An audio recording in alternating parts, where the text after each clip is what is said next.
Zion, keeping Biafra safe from Zion.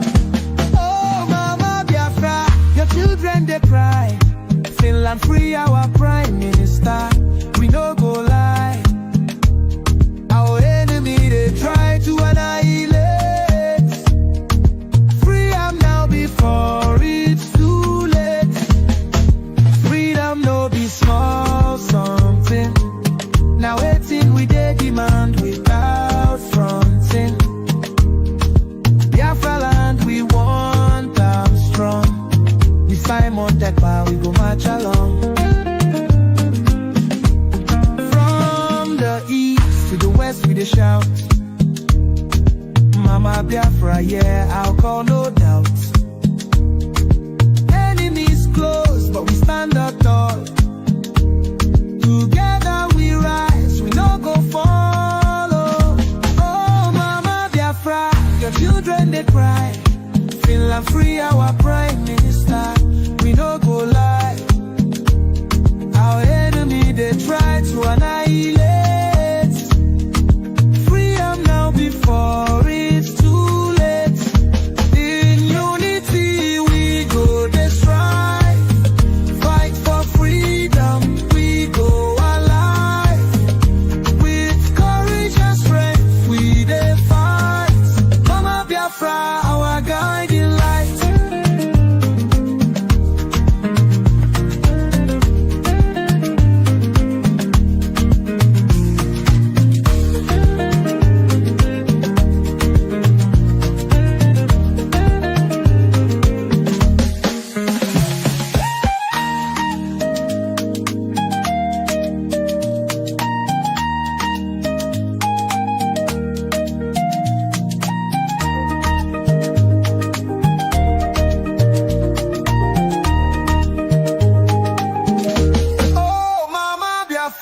Your children they cry.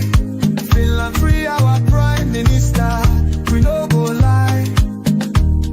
Our enemy they try to annihilate. Free am now before it's too late. Freedom no be small something. Now waiting we dey demand without fronting.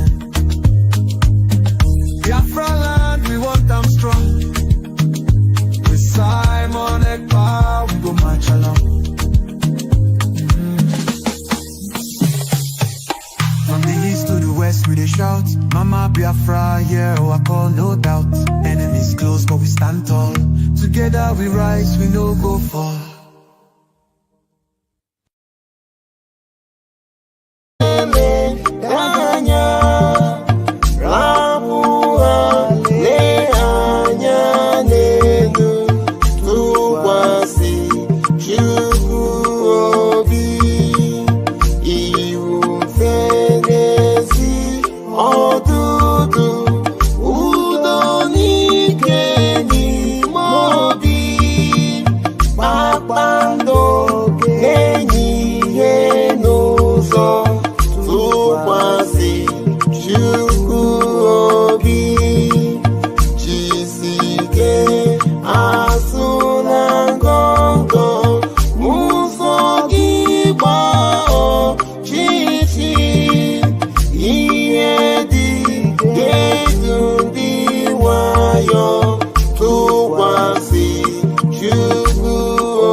Maka Biafra, we don't put our on into Simon Ekpa, Goodness me, I want to remain in the spirit because we must worship heaven. We answer your name, O Lord of hosts. Everything about us is designed to offer glory unto thee. We have atoned for our sins last year. This very year we have not only atoned for our sins, we have sealed, we have shed blood, they have shed our blood.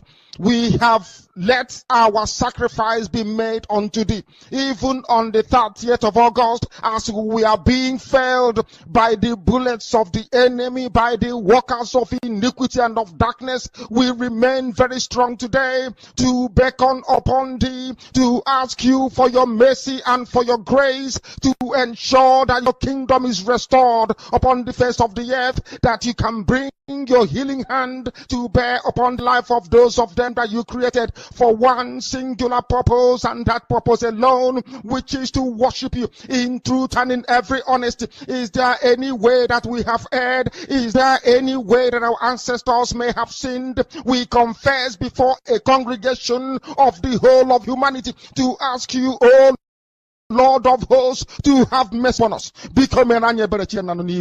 You must have mercy upon us. We have suffered enough. We have been subjugated enough. We have been tortured enough. We have been imprisoned enough. We did not do these people anything. Our only crime is to answer your name. Our only crime is to be born your children. Our only crime is to excel at everything that we place our hands into. Our only crime is to exhibit your glory and your blessing, which manifestedly is upon our lives every blessed day. That is why they want to kill us. That is why the British want to join those of them who don't know you to destroy your creation and your inheritance. You will not allow shame to befall your name. You will not allow the enemies to triumph over the lives of your children, because you created us to exist, to worship, to honor, and to praise you. That is exactly what we are going to do when this Biafra comes. It will come in truth and in every honesty, because we remain every blessed day Chukwabiama whiter than white and whiter than snow. Is there any way that we have sinned that you cannot forgive us our trespasses, to enable us to fulfill your own word, which was spoken thousands of years ago, that instead of what you promised not to come to pass, that heaven and earth will cease to exist? You opened your mouth to bless mankind to the coming of Yahweh Yeshua, who came here and said, let your kingdom come on earth as it is in heaven. Those words can never be in vain, because they are anchored upon your holiness and your magnificence. That is why in the end we know that Biafra will come, that these children that we have given birth to all over the world, and their children, and their children, and their children, as long as they give birth to them and they are Biafrans, they will worship you in truth and honesty. Through this very work we are doing, mankind will come to understand you. Let your miracle be wrought in our lives. Let us witness and behold your magnificence, your holiness, your mystery, and your grace. Under our command, O Lord of hosts, we call upon you. We call upon you to heal. We call upon you to provide succor to those of them who are inconsolable. We ask you to come and strengthen those who are weak. We ask you to restore hope where there is hopelessness. We ask you for inclusion where there is destitution. We ask you for one brotherhood, one camaraderie, one bone, one blood, and one flesh of your children. The Efiks and the Bibios, the Izon, the Shekiri, the Isobos, and also those of them from Isoto. We are traveling all the way to the lands of Igala. We are moving on from there to Idoma, to Igede, to the territories of the Igbo land. All these places we dedicate unto thee. All these lands of yours, we ask you to cover it with your mercy, because Biafra will come, and when it does, we will dance on the streets. I'm telling you, by the time that we are done, humanity will think that we are mad, we are drunk in your glory, and rightfully so, because your kingdom will come to rest upon this very earth. That very kingdom is the unadulterated, non-negotiable sovereignty of the Republic of Biafra, that your will may be fulfilled in our time. All this we pray, all these we ask for, in no other name apart from that name that belongs to you.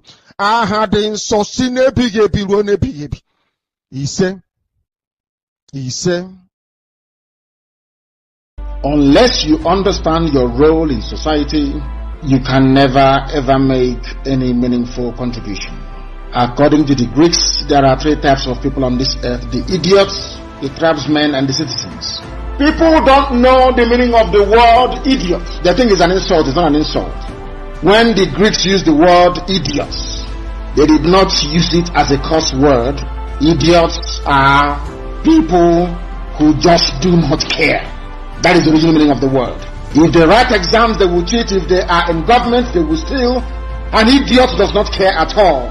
If he eats banana, he throws the peel anywhere instead of putting it in a trash can. According to the Greeks, some societies have more idiots than tribesmen and citizens. As I used to say before, Nigeria is full of idiots. Idiots.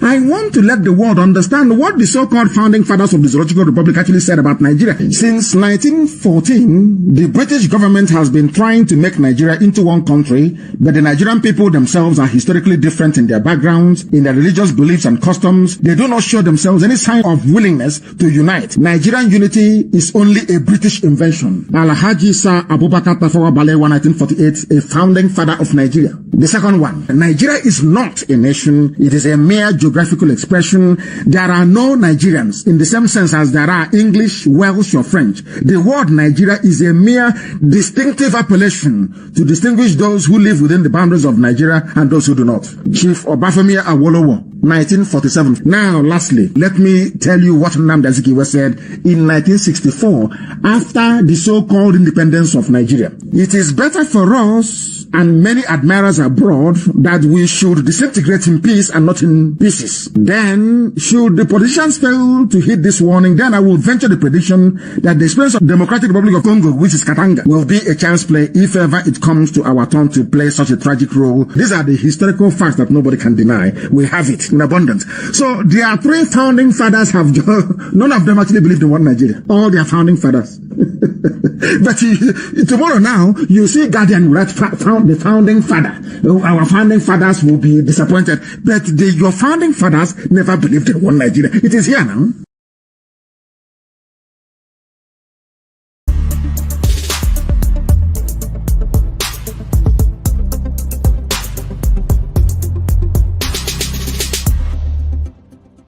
The Fulani approach to the zoo called Nigeria is called the devil's alternative. Fulani, they have this two-pronged approach to the issue of one Nigeria. If they collapse you through banditry, they will overrun you because they believe they have superior weaponry. Right now, and all of them are in this game together. That's number one. If you sue for peace, which idiots like Omahi are doing, if you sue for peace, they will also get what they're looking for because they will plant Ruga in every local government area. The devil's alternative, whichever option you choose, men are going to die. Men will die. It doesn't matter the option you choose. If you wait for them to do things peacefully, which they will never do, they are going to kill you anyway because they'll be Ruga. And you allow them to forcibly take over your land, you are taken over, they will take it by force. And Fulani will plant their people in your local government areas. That in the next 100 years, you'll be hearing about Olo Emirates. And then we'll be like Hausa people. Our great-grandchildren will now ask their parents, what happened? They will tell them, oh no, there was somebody called Hope Uzodinma. He was playing politics. He loved Nigeria. There was one called Umahi. He loves Fulani. He used to be our brother. But then we are gone. As a race, we are finished. And I said to these fools, Fulani Caliphate is dealing with you people, but you don't know it. They are like the vulture. Nigeria is pregnant. If Nigeria dies during the pregnancy, they benefit. Nigeria gives birth to their Ruga, which they want, a new Nigeria which they want, is also to their benefit. The only people aiding and abetting them are these quislings, the fulefus from the East, intellectuals, and sophisticated morons from the West. The path we are pursuing is a path of pressure, relentless pressure to ensure that Biafra comes. How are we going to employ that pressure? There are only two ways to get your freedom in the history of the whole world. Freedom can be gotten only two ways. One is through the ballot box. In other words, people will contest and they will have Biafra Nationalist Party. Yes, as they have in Scotland. And then we vote for them. When they then go to the house or maybe go to Abuja, they will say, we are here under the mandate of Biafra Nationalist Party. Because of that, we want to go and conduct a referendum in order for us to be free. The other way, you fight. Either you go through the ballot box or you fight. Which option are we choosing? We have chosen to fight. People don't know what is coming with it. They have no idea. I feel sorry for the zoo. They have no idea.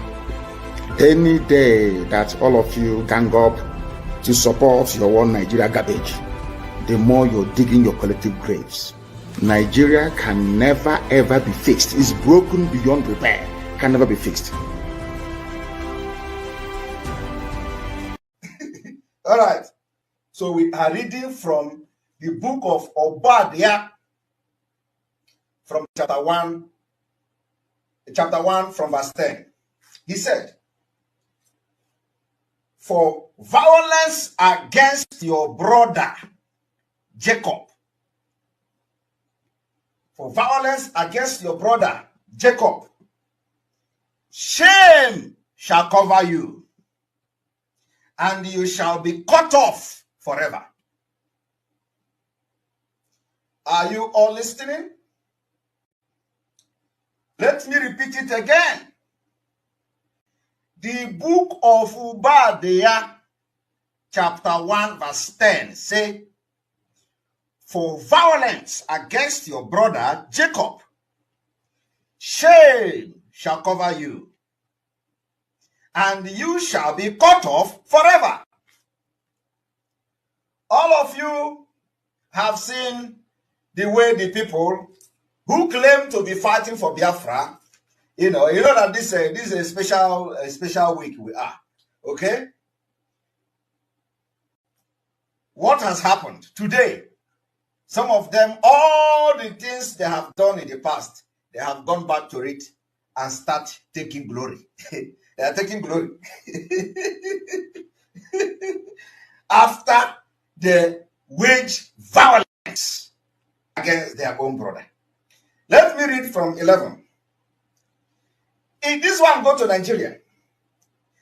In the day that you stood on the other side, in the day that you stood on the other side,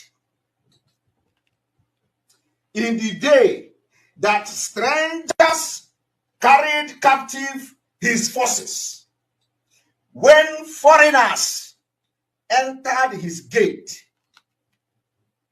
and cast lot for Jerusalem, even you were as one of them.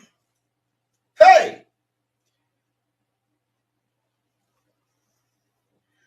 Are you people following?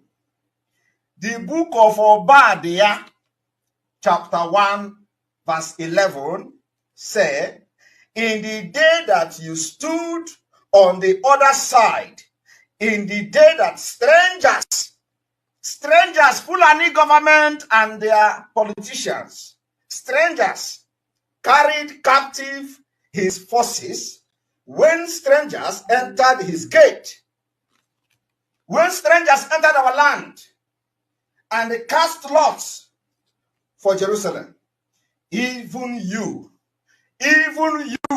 the people that claim they are fighting for Biafra, even you were one of them.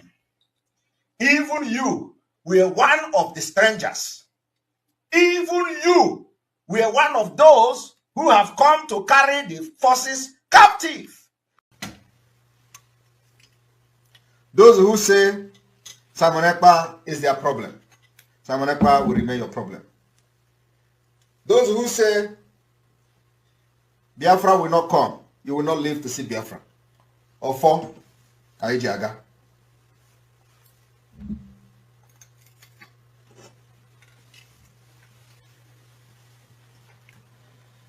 I told them, Nkita na church Bosowa de Anjo. I am not a gentleman. Do not think that I'm a gentleman because I have been voted as a Biafra Prime Minister of the Biafra Republic government in exile. I am not that kind of Prime Minister of a state that is an independent state. A Prime Minister is a Prime Minister of freedom fighting, of a country that is in exile, still fighting for freedom. So do not think, because I'm wearing suit, you will do anyhow and you go free with it. No. I'm a no-nonsense person.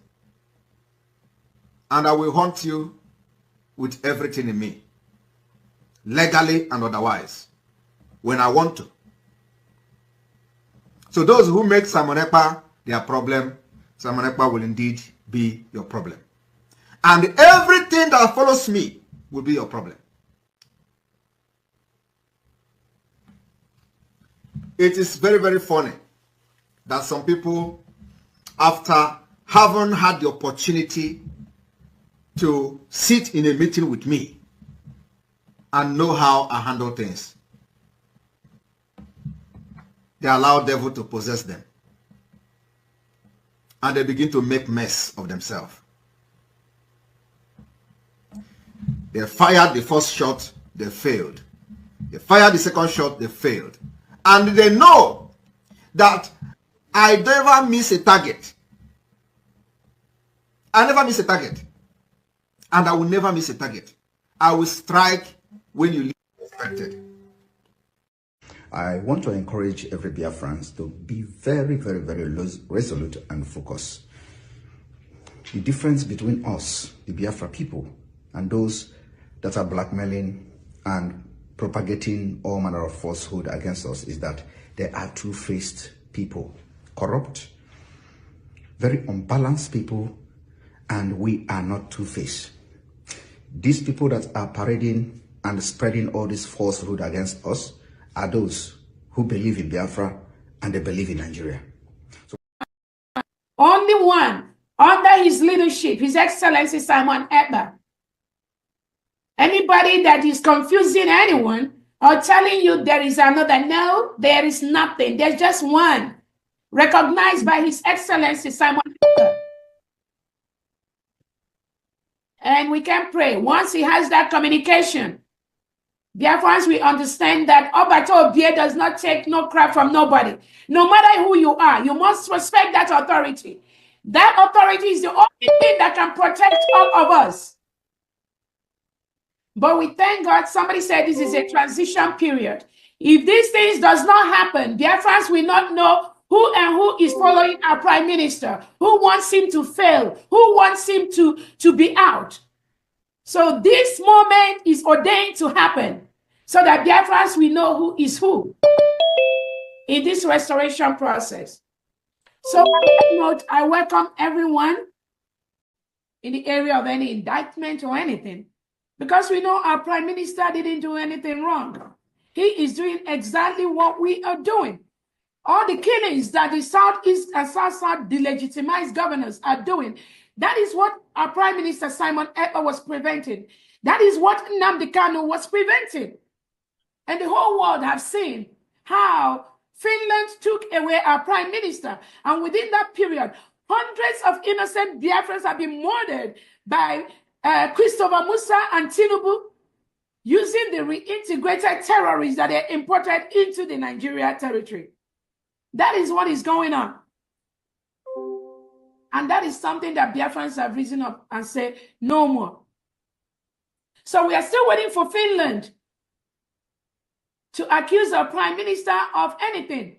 They've held our Prime Minister, going to almost 3 months now, 90 days. He did not commit any crime.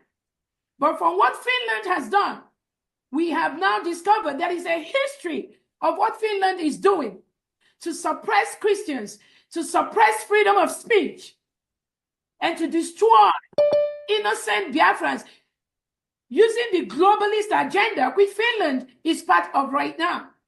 That is what Finland is doing. Prime Minister Simon Ekpa has not committed any crime. You put him away. Now going to 3 months because you partner with Nigerian state, a terrorist state that have very, very low score and record in human rights. Finland is now part of that. That is exactly what they are doing. How else could one explain holding our prime minister for almost 90 days without indicting him yet? You isolate him. You want to break him psychologically. And you think we are just going to sit down and watch you and your cohorts in Nigeria. Your cohorts in Nigeria, they will get it real hard. It's a promise. It's a promise. Because Welcome. Thank you for joining me on today's program. I appreciate everyone that has connected to the program, wherever you are connecting. And thank you so much for being part of this program today. And I say, may Chukwu Okike Abiama continue to guide and protect everyone that has connected. If you are joining us from TikTok or you're watching us from Facebook, whichever angle you are joining us from, I appreciate you. I welcome you. I appreciate you so much. Thank you for being there. And as you join, please like and share. If you are watching on TikTok, kindly help us to tap the screen and invite someone to join you. If you're watching from Facebook, please kindly like and share. Very important.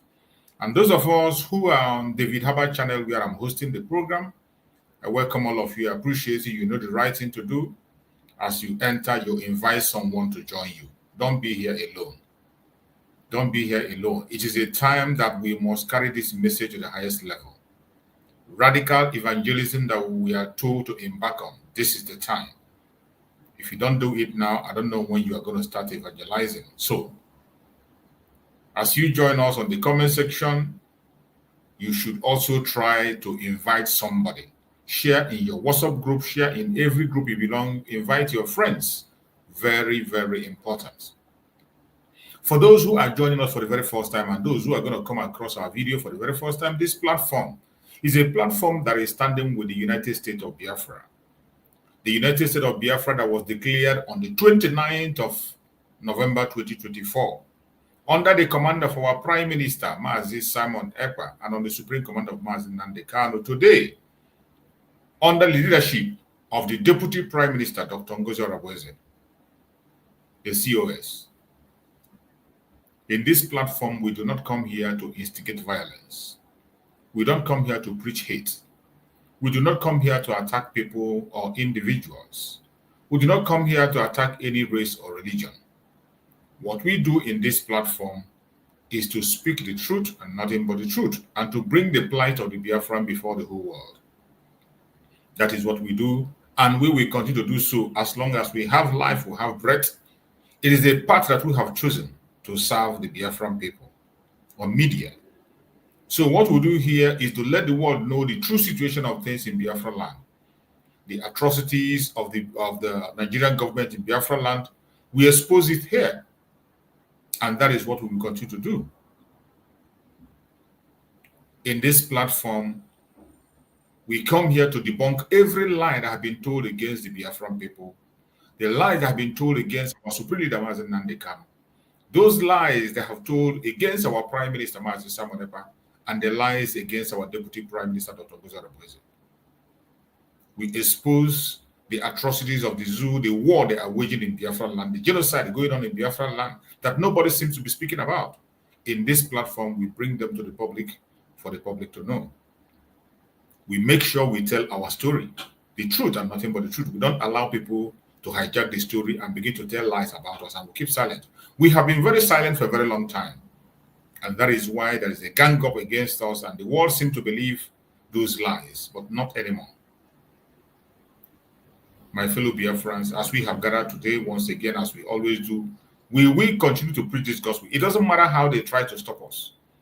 They always try to limit our views, they stop us, they hinder us, they attack us from different angles and different corners.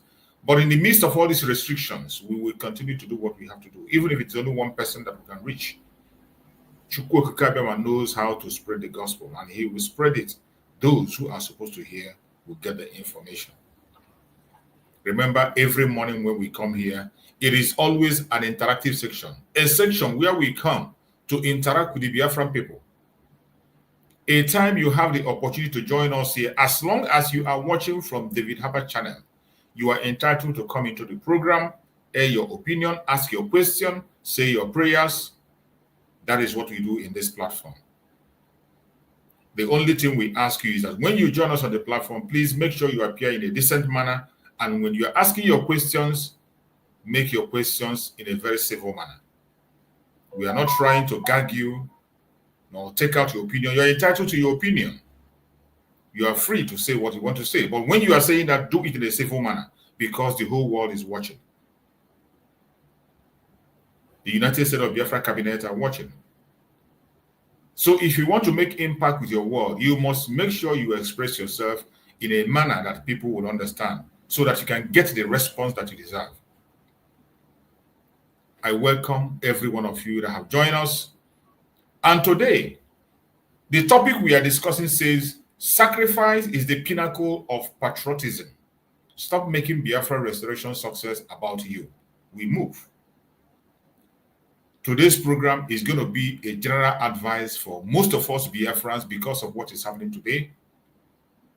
We have decided to take this topic to talk about patriotism. Patriotism. Some of us, we have had that word patriotism, but we understand it differently, and I don't know why. So that is why we have chosen today to talk about patriotism. And the topic says, sacrifice is the pinnacle of patriotism. Stop making Biafra restoration success about you. We have made great success in the restoration of Biafra. All the way from the time of our Supreme Leader Mazen Nnamdi Kanu, there has been success movement from one stage to the other. And we have gotten to a stage which we can call the final stage. Biafra has been declared on the 29th of November 2024. And today, we are pursuing recognition and restoration. So many Biafrans have played one role or the other in the course of this journey. So many lives have been lost. People have put their life on the line. People have put their resources in the line. People have put their time on the line. People have done one thing or the other according to their own capacity. And you must understand that fingers are not equal. We cannot do the same thing. There is no way every one of us will be doing the same thing. Our capacity is different based on what you can do, what you have, and area where you belong. This is a fact that every one of us must know. That we are of different capacity. And every one of us has made contribution at one time or the other to the restoration of Biafra. And the Biafrans appreciate you. But every single thing we did, everyone was doing according to his or her own capacity.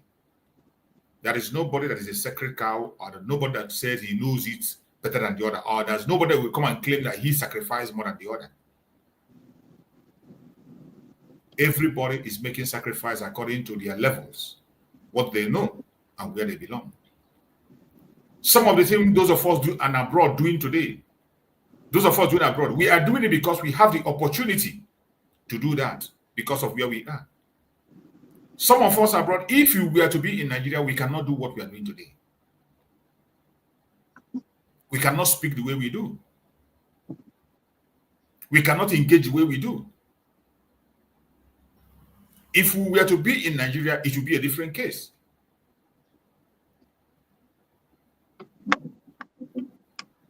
The same thing some of us who are in abroad, or some of us who are in Nigeria. The role they are playing in Nigeria today, if they were to be abroad, they cannot play such a role.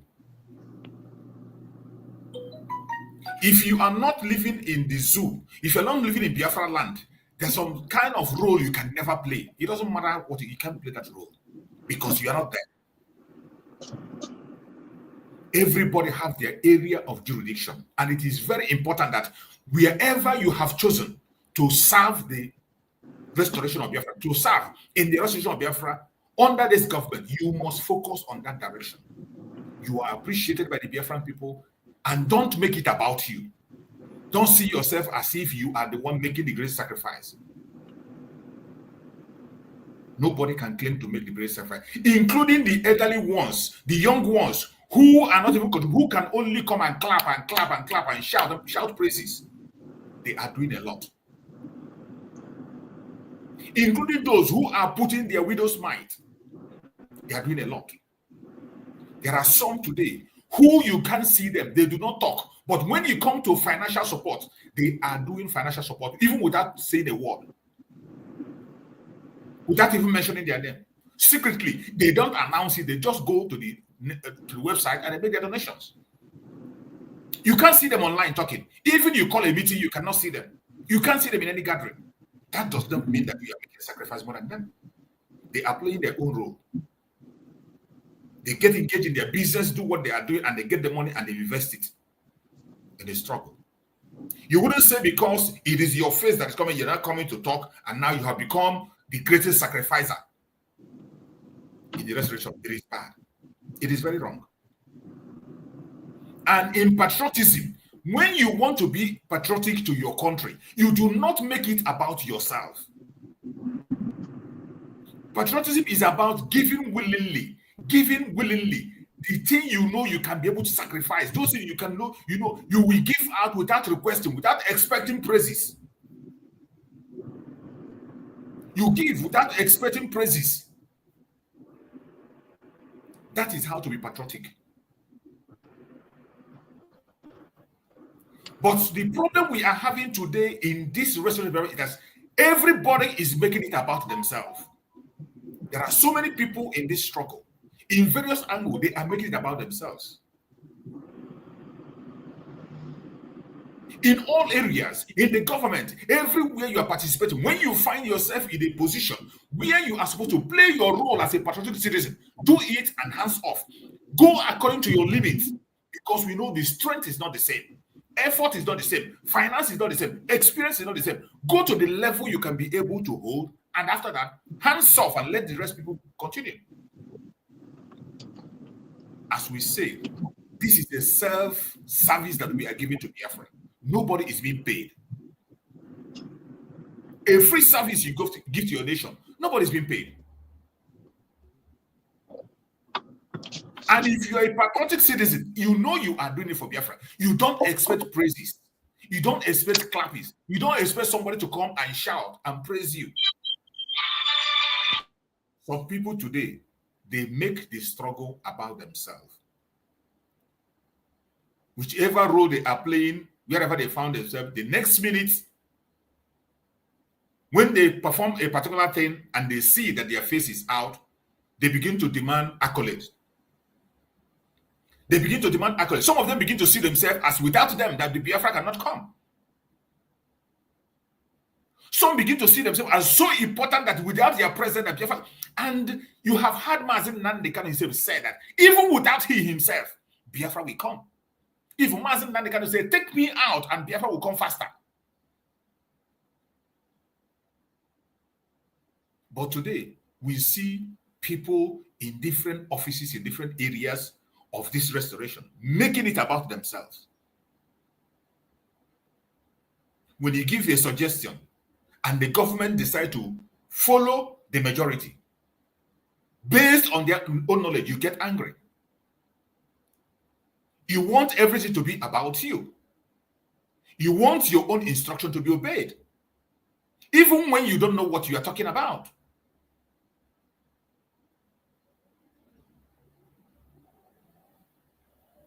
Sacrifice is the pinnacle of patriotism. And when you talk about sacrifice, when you sacrifice, you don't expect praises. You don't make sacrifice and you're expecting reward, or you're expecting somebody to come and clap for you and praise you. No. You make your sacrifice and you hands off, you walk away.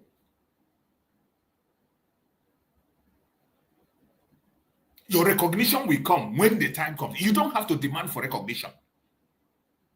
Whenever you come out and you begin to demand for recognition, it means you are not sacrificing. You are just being selfish and projecting yourself. It's just like when somebody is demanding and commanding respect. You don't. No responsible and reasonable person demand or command respect. No, you earn it. If you want to be respected, you have to earn it. You earn it through your work. And that is how you gain genuine respect from people. You earn it. And when you earn your respect from people, nobody can take it away from you. Nobody. Whether in your presence or in your absence, they can't take it away from you. People will be fighting on your behalf, even when you're not there. You earn respect. You don't demand for respect. You don't. And that was the key that Mazi Nnamdi Kanu used when he started this struggle. Mazi Nnamdi Kanu never go to beg anybody or cajole anybody or force you to go. No. He was busy preaching the gospel, earning and winning the heart of Biafrans, earning respect from them.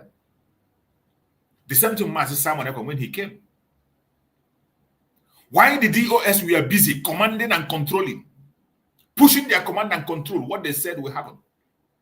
Mazi Simon Ekpa was busy listening to Biafran people, providing answers to solutions, providing answers to questions.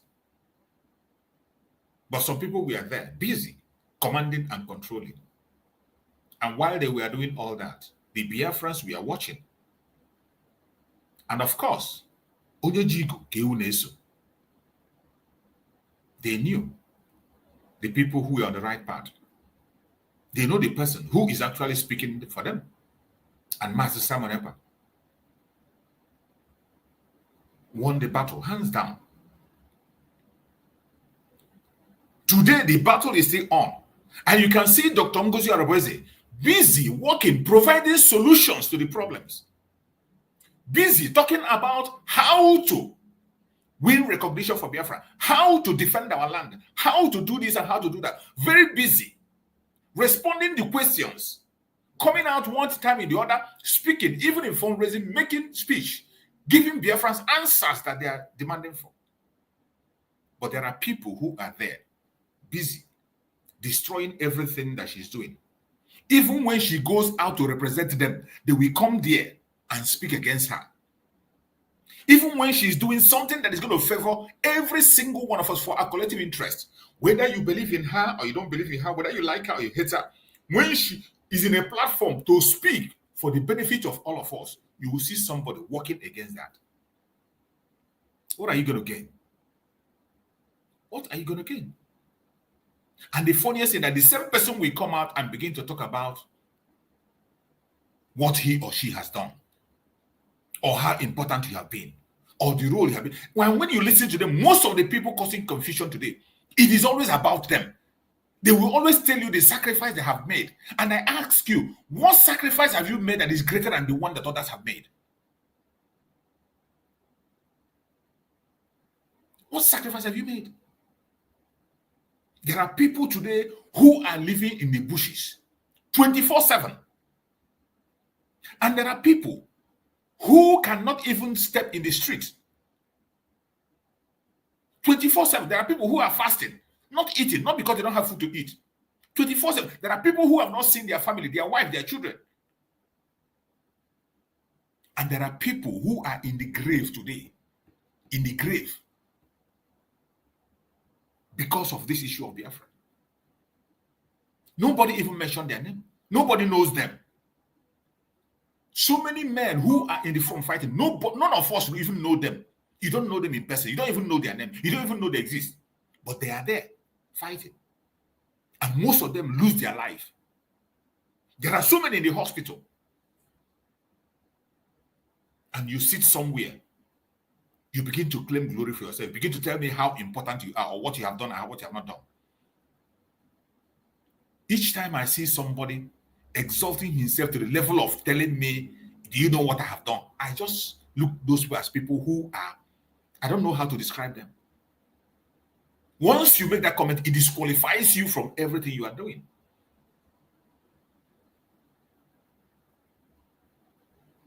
Patriotism is about sacrifice. And if you love Biafra, you must be patriotic.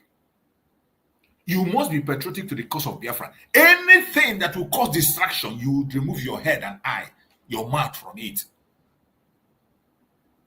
You are not more important than anybody. Every single one of us, we are important in our own way.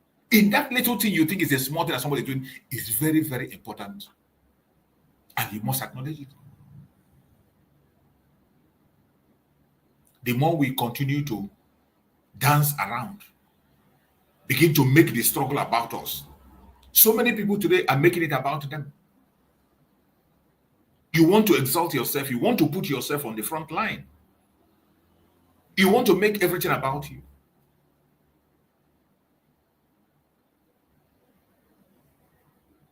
That is the cause of the problems that we have been having. Right from the time of Mazen Nandekano up to date, it has been people who are trying to project themselves and make themselves the Alpha and Omega.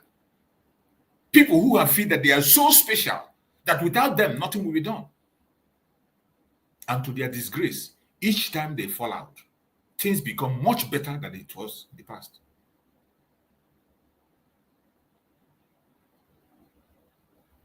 I pray and I hope that we have a change of heart and begin to do things the way we are supposed to do it. I welcome you, my beloved brother, Maazi Okechukwu. Oh, Maazi Okechukwu is gone. I hope we are going to come back. When you come back, then you can be able to pick up on your and make your submission. So, my beloved brothers and sisters and viewers who are watching across the world, patriotism is about sacrifice. Sacrifice is the pinnacle of patriotism. And when you're talking about sacrifice, you don't make sacrifice to expect a reward. You don't make sacrifice to expect gain or praises. That is not why sacrifices are made. That's not why sacrifices are made. When you make a sacrifice, you walk away. You focus on your sacrifice. You make that sacrifice, you walk away. And that your sacrifice will speak for you. That your job will speak for you. Not you yourself. Not you. It is so sad that in this very struggle that we are, not struggle, in this restoration of Biafra, at this stage, there are certain things we are not supposed to be talking about. There are certain things we're not supposed to be saying because people have paid a heavy price for us to get to where we are today. People have paid heavy price. People that nobody knows about. Some of those people today, their families are suffering and they are on their own. Not because the government ignored them. Not because nobody wants to go to them. But the resources we have today is limited, and everybody knows about that. The resources of the government is limited. We cannot be able to reach out to everybody. And there are certain things that cannot be done now until after the full restoration of Biafra. Every single soul that we have lost, more especially our men on the ground, their name will be engraved. And that is why you saw the government taking the step of keeping the record and having a code number for every single person that is fighting on the ground for proper accountability. But when the government take that step, you saw some people coming against it. When the government made mention of ID card, you saw how people were outraged. Why will you give an ID card? Why will you do this? They could not come down to ask questions.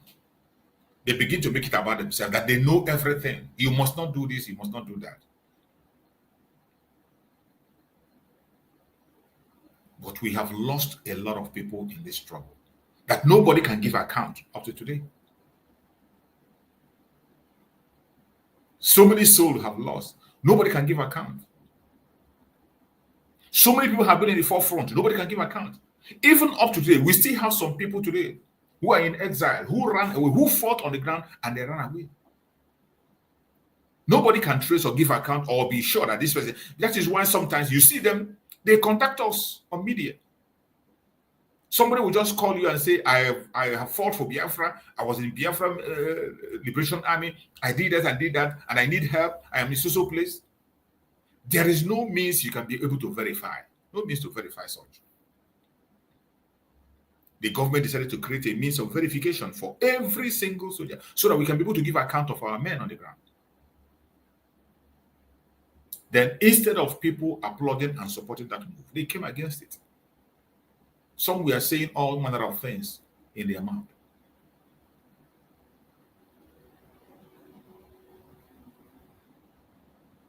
This is a government that more than 50 million people have voted for. More than 50 million people came out and they gave their vote to this government.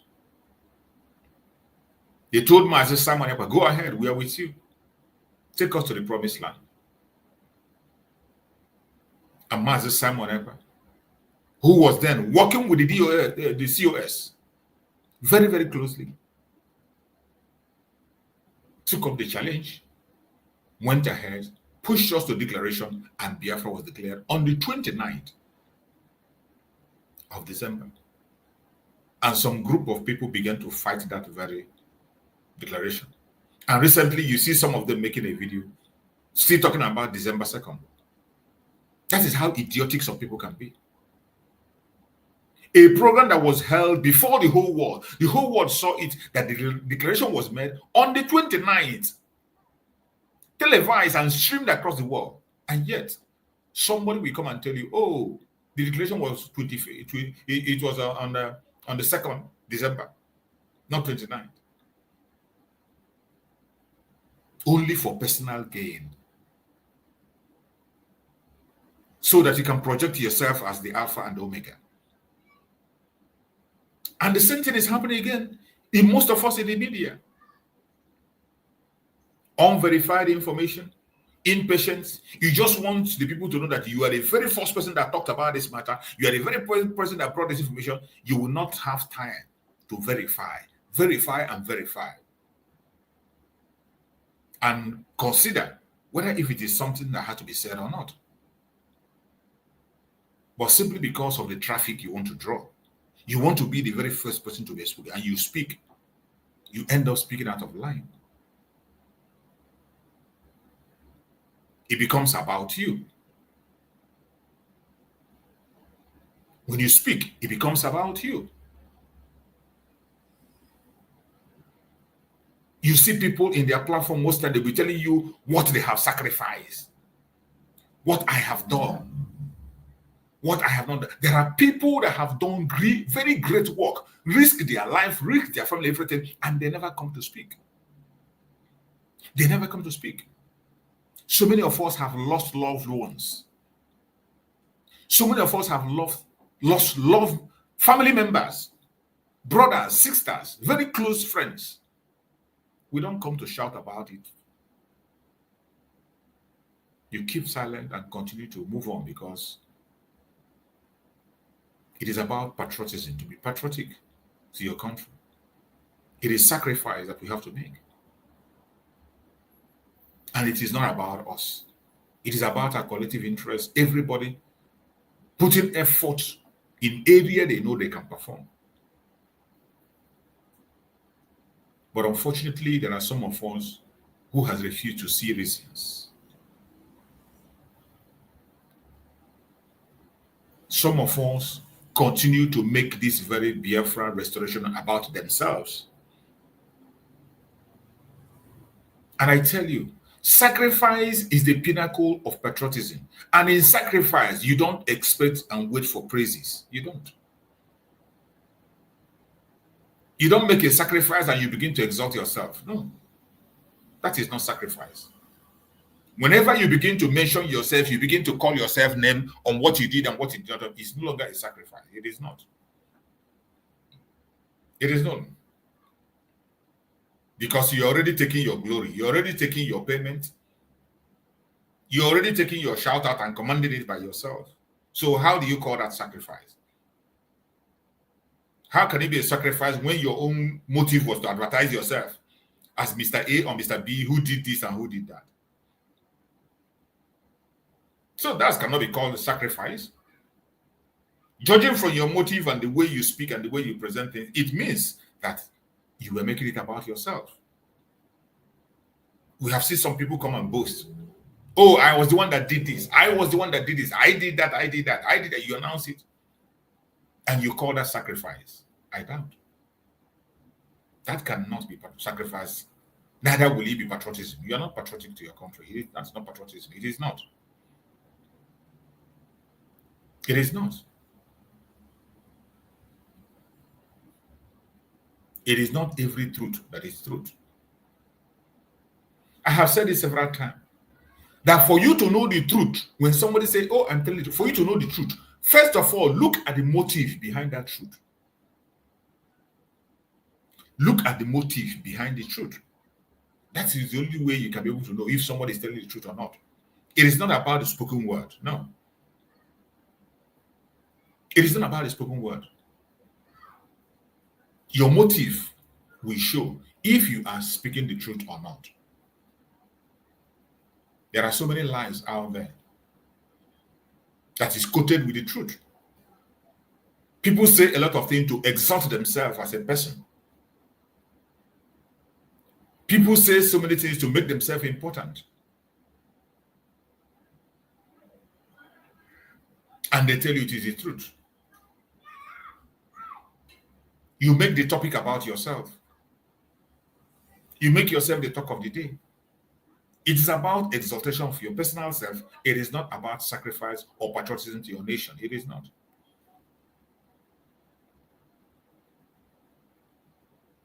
If you are making a sacrifice, you don't need to announce it. And we have seen people make sacrifice in this restoration of Biafra. There are people that have made great sacrifice, and there are people who are still making sacrifice on a daily basis as we speak. Do you think that the success that Biafra had today was gotten through only the money you see people are donating on the fundraising? It is not. The sacrifice and the success you see today in Biafra is not just by the money you see on fundraising. There are people who are working on the ground, doing so many things. You can't see them online. You can't see them speak. The same thing on the men on the ground. There are some people on the ground who are fighting day in, day out. You will never hear their voice. They are in the front line. And most of them lose their life without you hearing. You won't even hear that they are gone. You might never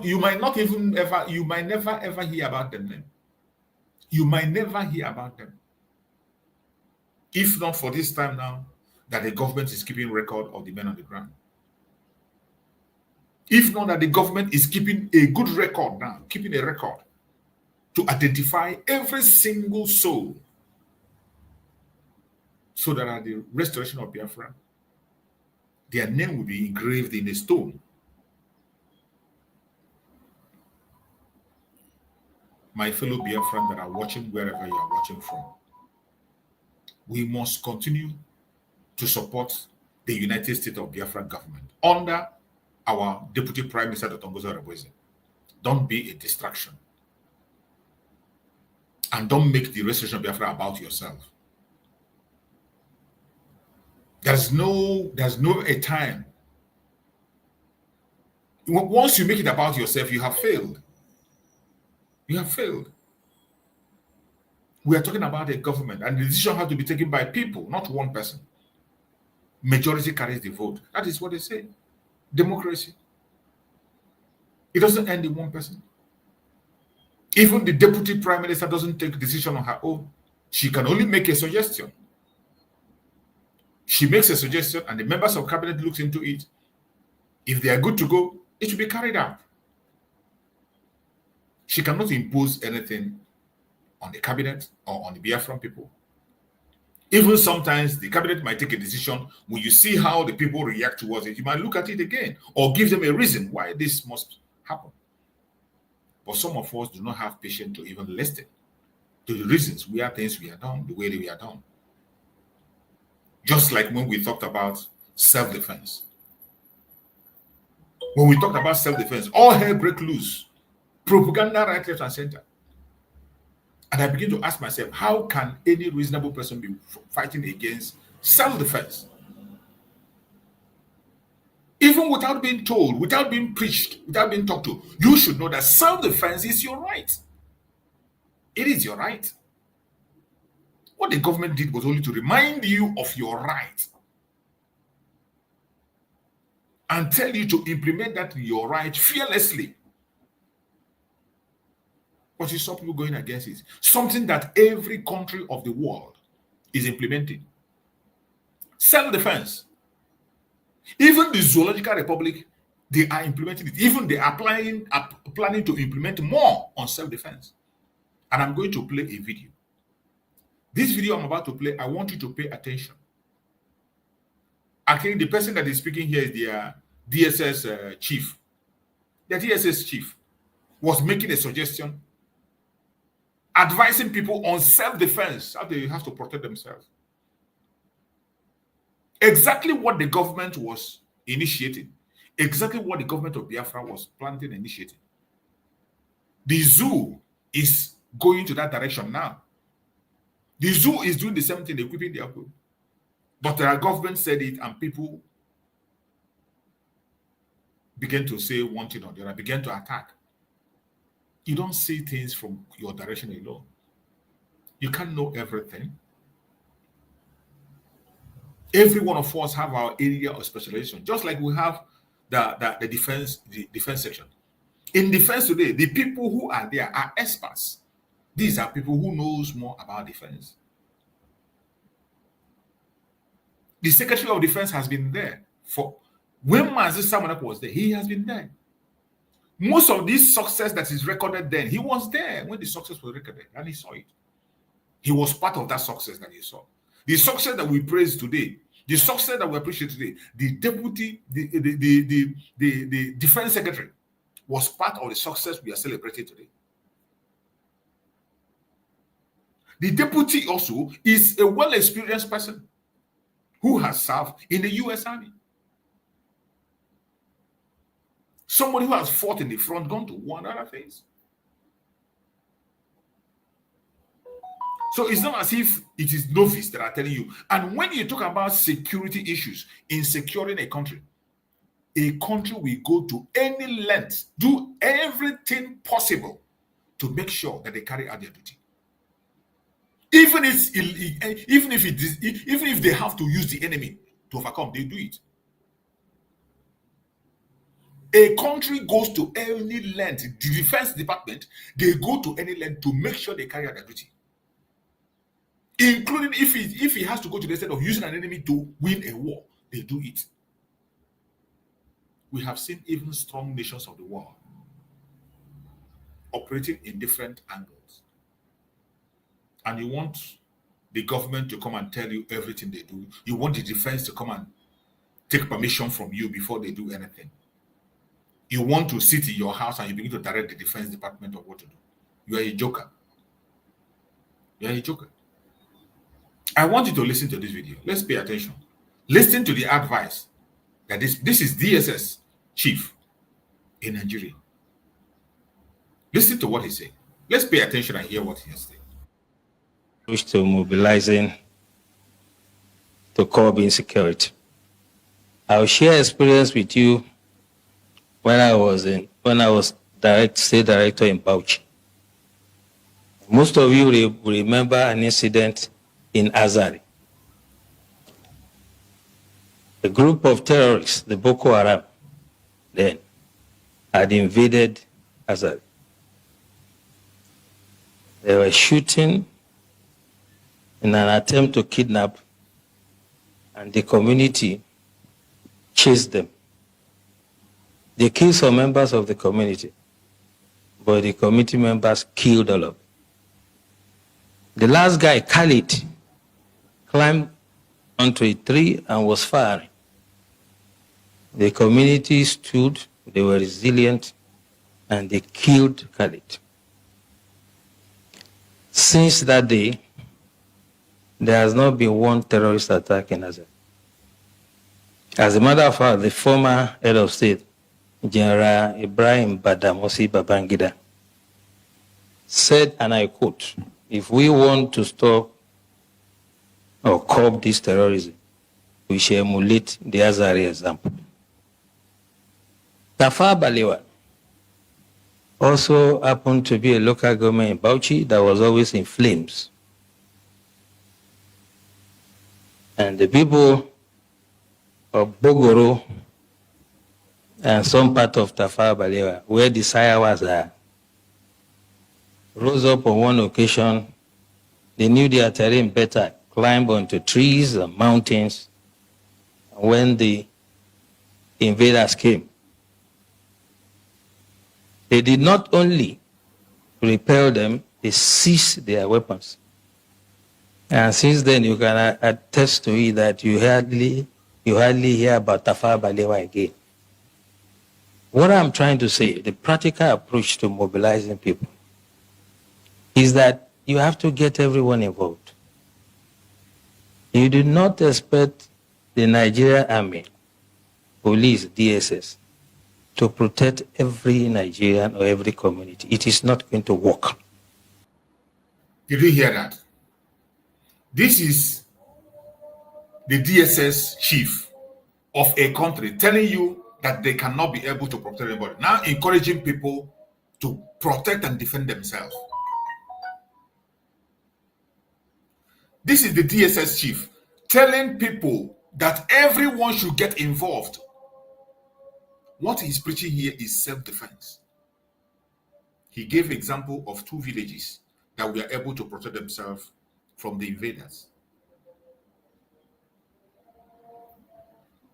You saw the government of Biafra applying this same thing that this idiot is talking about. To curb this idiot that is a terrorist and his group coming into Biafra land. Both the terrorists in uniform and off uniform. But when the Biafran government spoke about that, all hell break loose.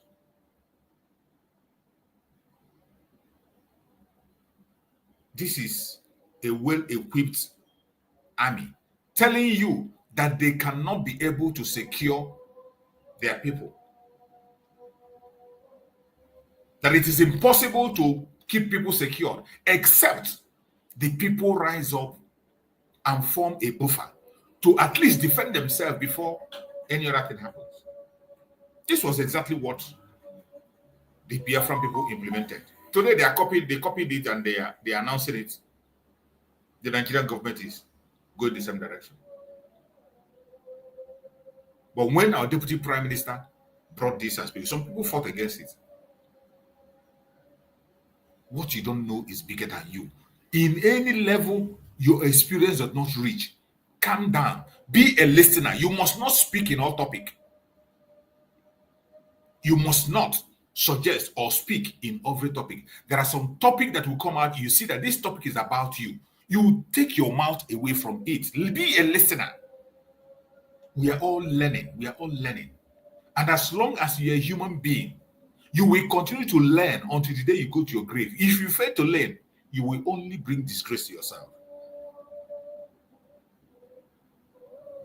This is DSS chief copying what the government of Biafra have put in place. Now he's giving it as a solution to curb insecurity in Nigeria. What our government have put in place to curb the attack of terrorists in our territory, attack against our people. This is what they have copied now to apply it to insecurity in Nigeria. But when the government of the United States of Biafra mentioned it, self-defense, protect yourself before our forces will come, even though we have limited forces, which everyone knows. Look at a country complaining, how much more we? But people came against it. And all hell break loose, made so many noise about it. I want you to listen to him. Listen and hear what he's saying. In the US, if you visit someone in the house, you'll be shocked that when the guy hears a police siren, he will just pull his drawer, bring out his gun and keep it. So one of my hosts did that, and I asked him, why are you putting gun here? He said, well, if they are chasing someone and he enters my house, I'll shoot him first. And that is the layer we have to start thinking about. Did you hear that? Self-defense. You see the kind of example this man is giving. This is the chief of DSS. The DSS chief is giving this advice to people. Exactly what the Biafran government brought out for the Biafrans to be prepared. At least give yourself some certain protection before the Liberation Army will come. It doesn't mean that the Liberation Army are not going to be there. It doesn't mean they won't be there. What equipment do we have now that you have to surrender yourself and allow yourself to be overtaken? And you wait for Liberation Army to protect you. Do you think the Liberation Army can cover everywhere? As at now,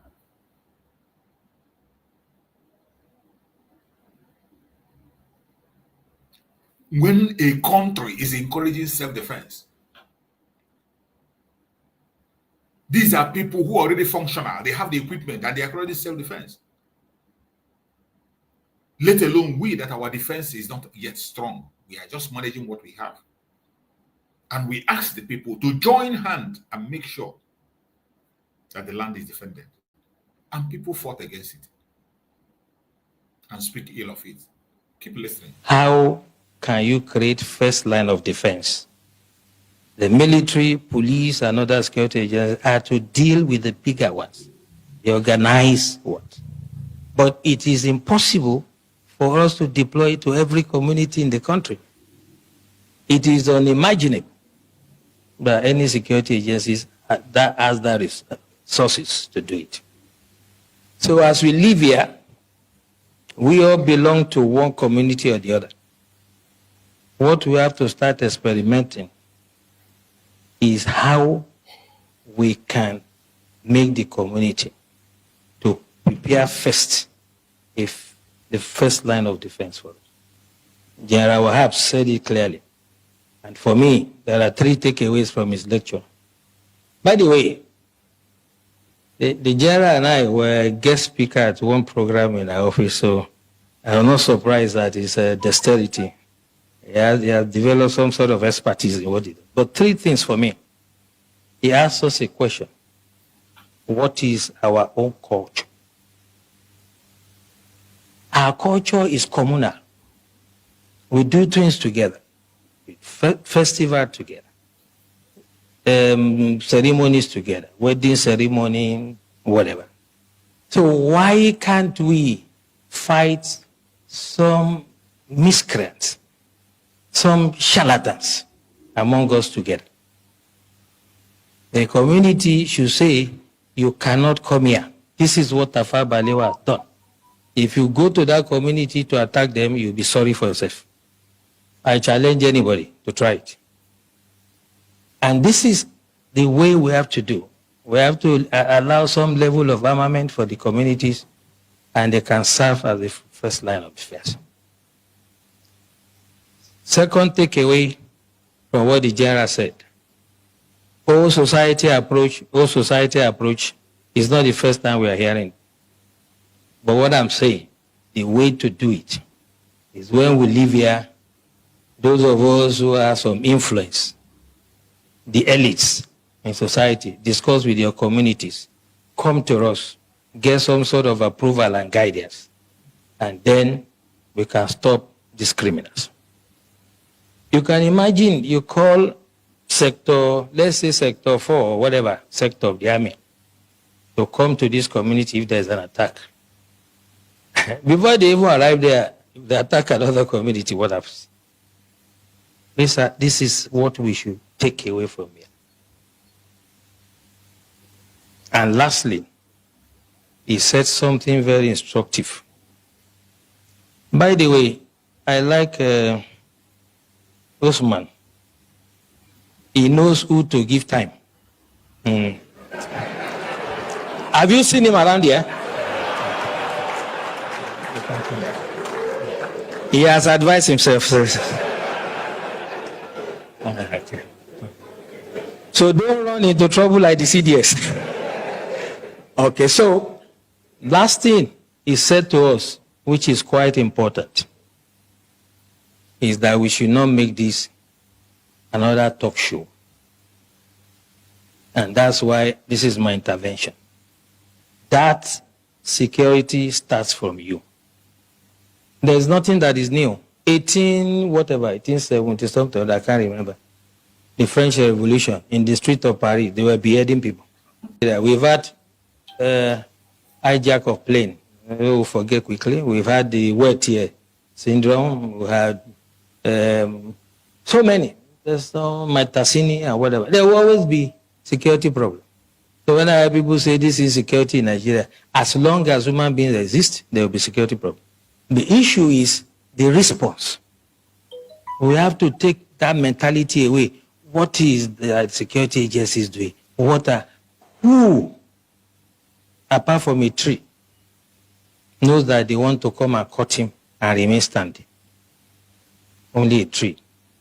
We have to get the communities to rise and defend themselves first. And the time to start it is now. When you move out from here, I do that every day. I come from a village in Ijebu land, Ogun State, and I talk to my people. I know the level of armament they are entitled to. I know how they organize themselves in quarters. We have 4 quarters. I am using my expertise to guide them.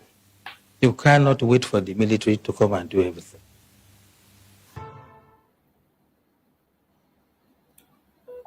I hope you have heard him.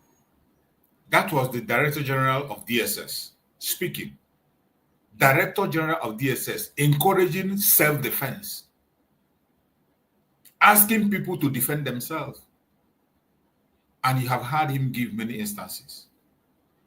This was exactly, they just copied what the Biafran government are doing now, and they replicate it in their own speech. This was exactly what our government is talking about. Creating a defense for the people and allow the Liberation Army to focus on the major attacks. You see how they come to ransack villages. You see how the Fulani kidnappers, the traitors, they come in and they take innocent life without any response. You see how people are butchered unnecessarily without any response. How long will you fold your hand and continue to wait for response to come when you know that these people will never respond? They have not even responded in the north, let alone respond for you in Biafra land. When you know that they are the one pushing it. This was one of the reasons why the government asked people to build that buffer. You start engaging them before the reinforcement will come from the Liberation Army, because they cannot be everywhere at the same time. Look at the zoo complaining of resources. How much more we, the Biafrans, that are funding ourselves? Every of our resources with them. They have all the things they need, but yet they are complete. They are telling you they can't be everywhere every time. And the Liberation Army of Biafra doing their best with the little resources they have, now telling you to support and engage in civil defense, in self-defense, and some people are talking down on it.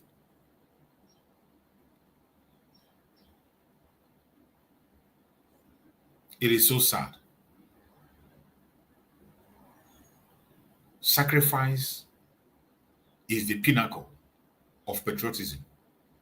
Stop making the Biafran restoration success about you. Stop seeing this Biafra issue as if without you, it cannot go on. Who the hell do you think you are? There is nobody living today that will say without him that Biafra will not come, or without him this success would have not come, or without him this would have not. You are wasting your time. You are talking rubbish. If you are not there, someone else will be there. It's just like one story in the Bible.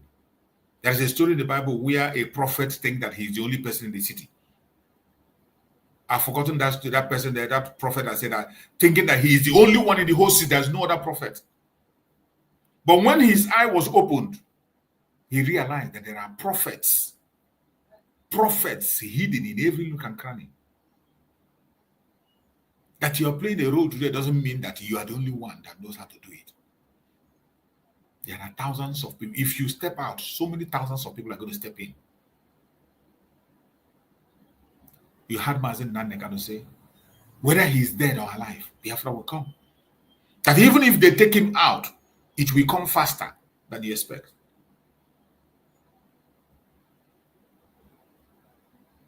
You heard Mazen Simon Ekpa also say that you can't stop Biafra. You cannot. Even if you try to sabotage him, you will never succeed. He knows why he's saying that. The restoration of Biafra is in the hand of Chukwu Okike, not in the hand of a human being. Whatever you are doing today, you are just an instrument in the hand of Chukwu Okike for the restoration of Biafra. If you choose not to do it tomorrow, another thousands of people will be in that position where you are. Just like my fellow media warriors who were there before. My fellow media warriors whom we are broadcasting together with. We sit on a platform, we have joint brokers, we speak, we exalt each other, we encourage each other. And all of a sudden, they began to feel that they have arrived. They began to boast that they have arrived, that they are in charge of the media. Media is all, and for that, once you break out, everybody will follow you. Who told you that? Who told you that once you break out from, because you are in the media, everybody will follow you? The only thing that will attract followership to you is the truth. And when I mean the truth, saying the right thing at the right time. That is the only thing that is going to attract followership to you. Saying the right thing at the right time. That is what is going to bring sensible listeners to you. Anytime you deviate, they will desert you. You see, when they started, they thought it's going to be Uhuru. When they started, they thought it's going to be easy for them. They have checked themselves. They say, oh, they are the ones in charge of the media. Who else? See, without them, there's no other person there. But before they knew it, media warriors begin to spring out from all corners. People began to speak for themselves. The media began to rebuild itself. People began to ask questions and they begin to get an answer. And that is how it works. Whenever you feel that you have arrived, watch. Watch closely. You will see your failure just very close to you. Watch closely. You will see your downfall very, very close to you.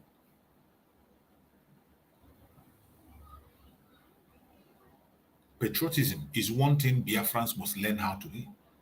You will have to learn how to be patriotic to your country.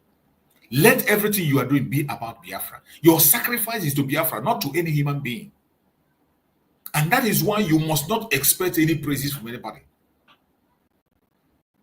You must not come and preach to us what you have done and what you have not done. The Biafran government itself is keeping a record, and the Biafran people are keeping a record. You don't have to come and remind us or force us or begin to tell us how important you have been. We don't need all those nonsense. And the moment you begin to make yourself relevant, the moment you begin to make the program about yourself, you have failed completely, woefully. Then the Biafrans will begin to see your true color.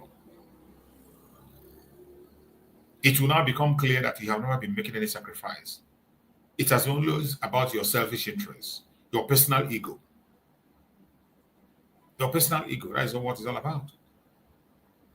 For you to be able to run away from this kind of nonsense is for you to focus on your area of jurisdiction. Fingers are not equal. We are all blessed differently.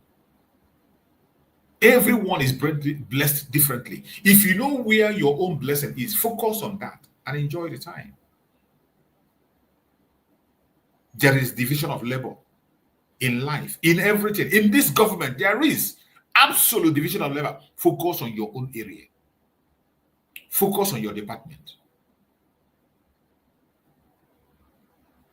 Don't allow things to get over you or get into your head.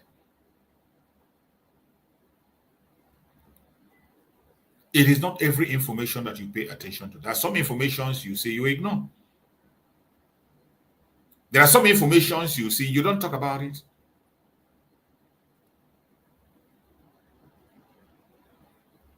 Those of us in the media, we have thousands and thousands of voice notes. If I want to be playing voice note every program to entertain you, I will play. Even as we speak, I have so many voice notes I'm supposed to play. But I decided to keep it out.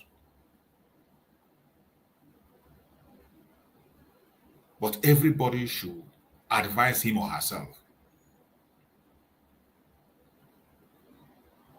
That is why, it is now that I realize why Master Simon Ekpa was restricting people from creating WhatsApp groups. Master Simon Ekpa was restricting people from creating groups. There was a time he said, don't create any group. He doesn't approve of any group of anything. He dissolved all the group, no matter what you call yourself. They were all dissolved. Now I begin to realize why he was doing that.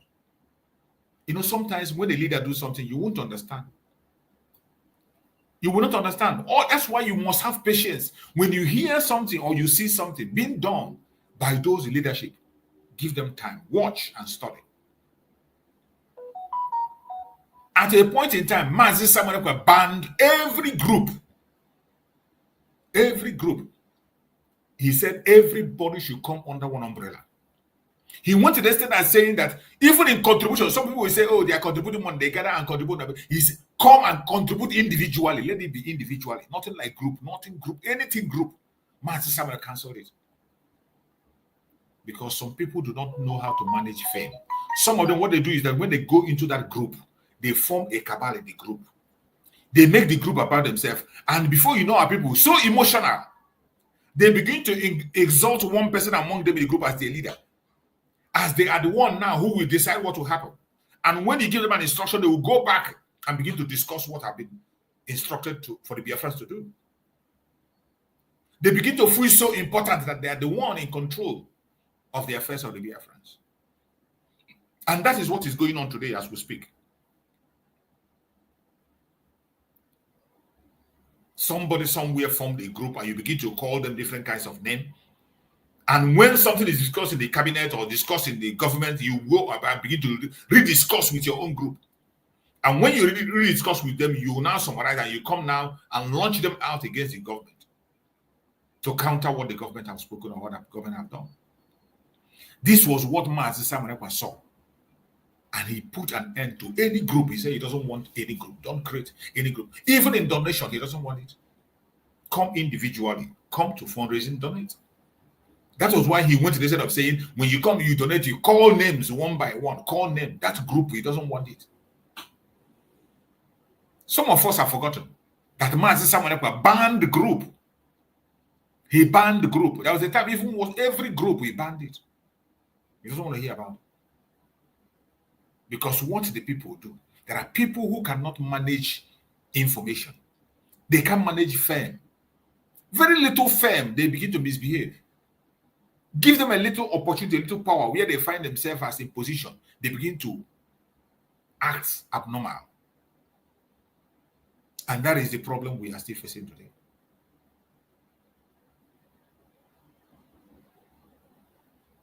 Sacrifice is the pinnacle of patriotism. Sacrifice. If you love Biafra and you are a patriotic citizen, sacrifice is one thing you must make. Don't come to announce to us the sacrifice you have made. Don't make the restoration of Biafra about you, the success that be made about you, that you may sacrifice. Nobody has sacrificed more than the other. That thing you think you are doing as a sacrifice, people have done it 10 times more than you have done. And at the end of the day, they were nowhere to be found. That thing you claim to be sacrifice, people have done it. There is no sacrifice you can claim to do today that people have not done in the past. None. So many people that did it, they lost their life in the course of doing it. Some are not even in the struggle again. Some are not even anywhere. Nobody is mentioning about them. And it is not about their personal praises. The record will always be there for them. That when the story is told, at its point in time, their name will be mentioned. That look at what this person did. But if you are a distractor, if you are focused on drugging, making the whole struggle about yourself, you are focused on projecting yourself as one alpha and omega somewhere. You are projecting yourself as somebody who knows all. You haven't said nothing yet. You are definitely going to fail. You're welcome, my beloved brother Greg. Thank you so much for joining, Greg. Go ahead and speak to us, Greg. Let's hear from you. Thank you for joining. Good morning. Good morning, Brother Chus. Good morning, my brother. Yes, thank you this morning. I hope you are okay and the family. And even friends and enemies. They are all doing well. Yes. We thank God for today again. We are in today's 18th of February again, giving God glory that belongs to Him, not to man.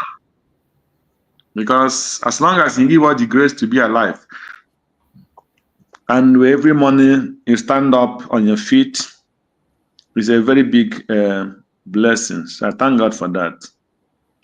Yes, every morning when I want to join you, I will first, if I on my TV, when you start talking, I will just go and look at your topic. Then I will start meditating upon that very topic. And so this morning I see sacrifice.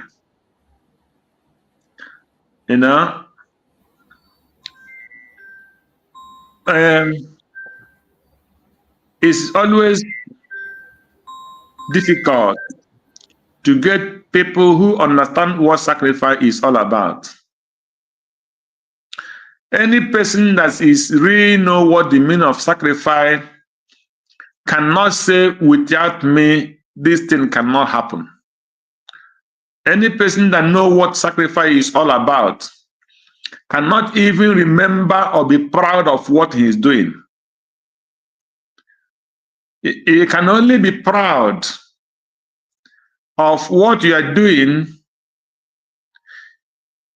in a way that any person that is around you will see you and admire it. That is the only way you can be proud of what you are doing. For example, Nnamdi Kanu is proud of what he's doing because he knows the meaning of his sacrifice. And he understands that his sacrifice is not just only coming to liberate the Biafrans. That the sacrifice of Mazi Nnamdi Kanu go beyond the Biafra people.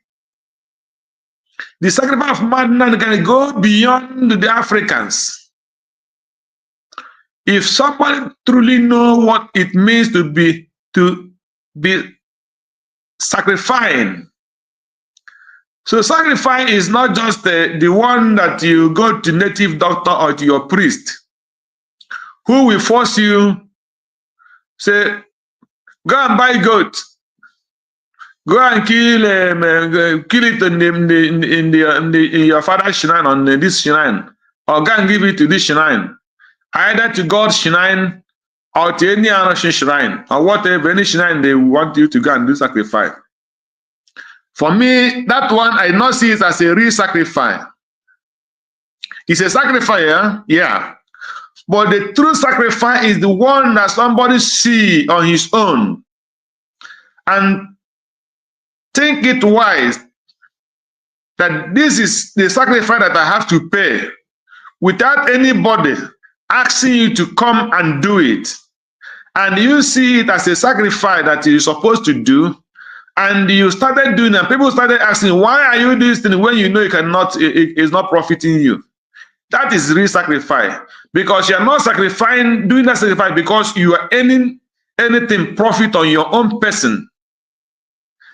So Most of the sacrifice we normally do when you go to the priest or you go to your native daughter, whoever, you say, go and do sacrifice. You are doing that particular sacrifice because of your own interest of what you want to get, what the problem you have, or what you want to be free from, or what you want to achieve. So they will ask you to go and do sacrifice. Yes, it's a category of sacrifice, but sacrifice is what you are doing for your own personal person, and you want to get what you want. But the true sacrifice is the one you are doing it for people who don't even know you're sacrificing for them. And it's very hard to get it in this our Biafra struggle.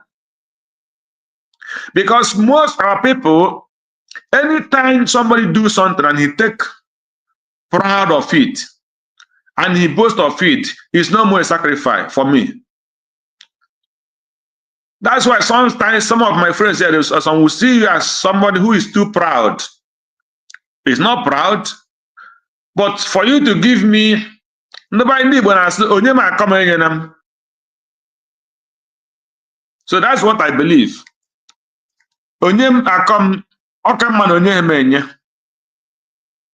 So that's what I believe. So now, people in this our movement, many people have not understand what sacrifice is. If somebody know what sacrifice is, he cannot come and tell Biafrans, you nukum. I have been using my money to finance you and finance this struggle. Even when we know that everybody is putting his money and his effort in the way and at his own level and at his own grace, that person doesn't know what sacrifice means. If he knew, he wouldn't have made that sacrifice. He wouldn't have made such statement. Many people who know what sacrifice means in the government, in anything, will not be looking for position. I was talking to a friend yesterday. I told him, before God and man, I don't want anybody to appoint me for anything. I don't want. That is not my reason for joining. My reasons for joining is to do what? If I can offer $1, if I get it, I offer it silently, quietly. If I can offer any service, I bring that service and I give it quietly. That is my own. If I can speak out, I speak out in the manner that it will, I think it will help what we are doing. There is nothing me being in a position, in the rank, in the government that will change, especially when I know that people who are more educated or people who can even do it more better than I can. And just because I want to be in position, just I want to say, then you'll be forcing yourself, even when people don't want you. You'll be forcing yourself by all means. And not just forcing yourself, you started boasting that without me, nothing can happen. Maybe you have done something that people praise you and say, brother or sister, you have done this one well. Everything enter into your brain. Then you started bragging.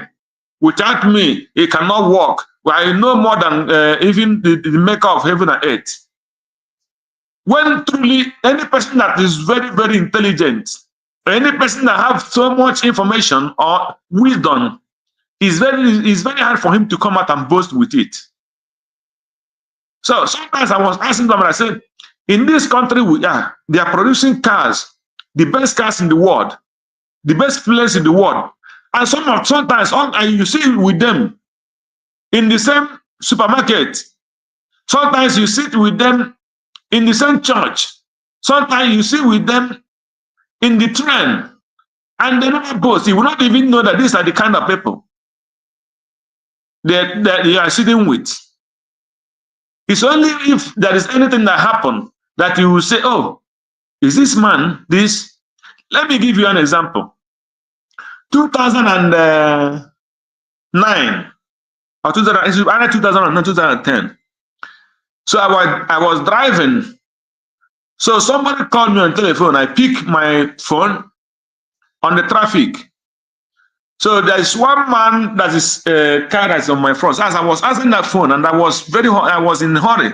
Where I don't know when I moved my car went and hit the car on my front. So the man quietly calmed down. This is not like Nigeria where you can hit somebody and they will start boxing immediately or talking rubbish. So when he come down, so he said, what happened?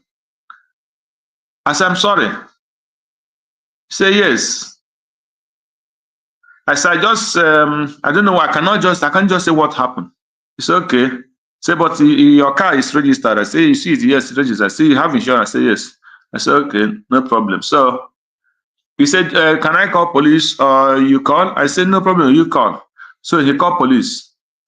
So 15, 20 minutes, police land.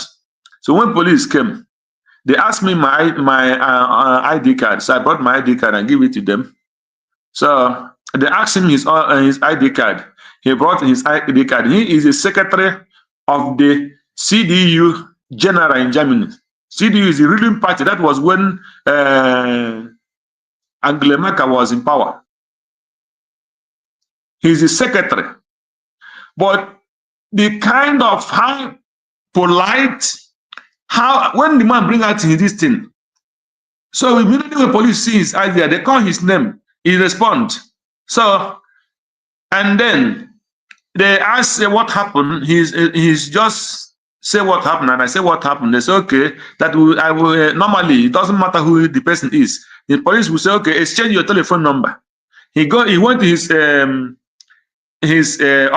inside the car. He brought his ID card. He's gave me his ID card. I saw his ID card. The Secretary General of the ruling party in this country was the man I hate in his BMV. So when I see it, as my God, then I wrote my number. I gave it to him. He said, okay. He asked me, where did I come from? I told him I came from Nigeria. So, oh, Nigeria is a big country. I said, yes. So, okay. So that was this. Would have a little bit discussion. Police then everybody just disappear. So when I get to home, I said, had it been if it were Nigeria, I jammed this. Just imagine you jammed the general secretary of this APC that is ruling, driving himself. He was alone. You know, so it was. Okay. I said their policemen will first of all attack you first of all. They will first slap you, now kick you. Why must you be in the same road with this man? Oh my God. You see, why must you be in the same road with this kind of person? You know, so that is the meaning, humbleness. So it is still very far, very, very, very, very far from our people. It's still very, very far from our people to understand what life is all about. What's the sacrifice you're talking about, will you put here? So our people have to understand what sacrifice is all about. If not sacrifice, by now, Mazen Nankan is not supposed to be there up to 3 months. He will say, okay, I give up. They gave him whatever he wants, but those things he rejected them and said, what I want is freedom. So how can you be fighting for freedom and you are first have not gotten freedom, you are fighting for position, you are fighting for rank, you are saying nobody will advise me, I am the only person who knows everything and nobody will talk to me, don't call me for any advice, don't talk to me. And in everything you are doing, you close. I tell people, stop closing doors for reconciliation. It's not good. Anytime you are fighting with people or having quarreling with people, don't close door for reconciliation. And don't close door for advice. Even when people advise you the ones he doesn't want to hear.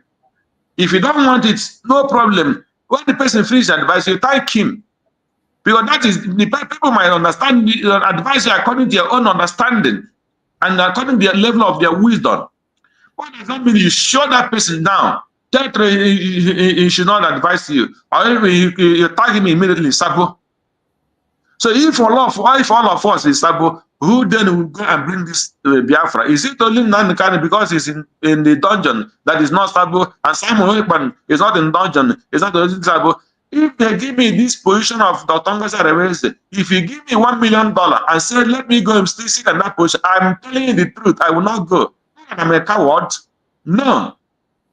But there is the things you know you can do, and there is things you know you cannot do.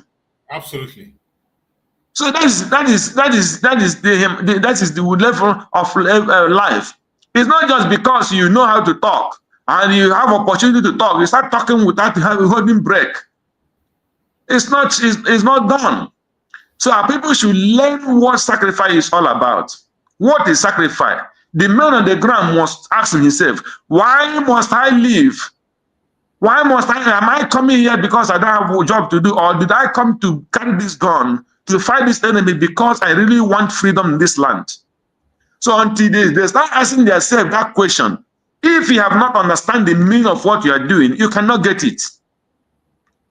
Until you have the meaning of what you are doing and the kind of sacrifice you are paying before you can actualize it. That is some problem men on the ground must understand. So sacrifice, I have been saying it most of the time. You pay sacrifice according to the grace you have. Exactly. And when you are paying that sacrifice, don't look back. Anytime you pay that sacrifice, you started looking for gain. It is no more sacrifice. So if you're a man on the ground and you are fighting for freedom, and what you are after is a position and money, then you are not there fighting for freedom. What you are there is for business. You are there on business. So until you remove business aspect of it in your mind, Biafra, if you not remove, Biafra will not come, no matter what you do. Until God sees in your heart that indeed I am in this bush for 1 month, 2 months, 3 months, 4 months, 5 months, 6 months, 1 year, 2 years, because I want this land and my people to be free.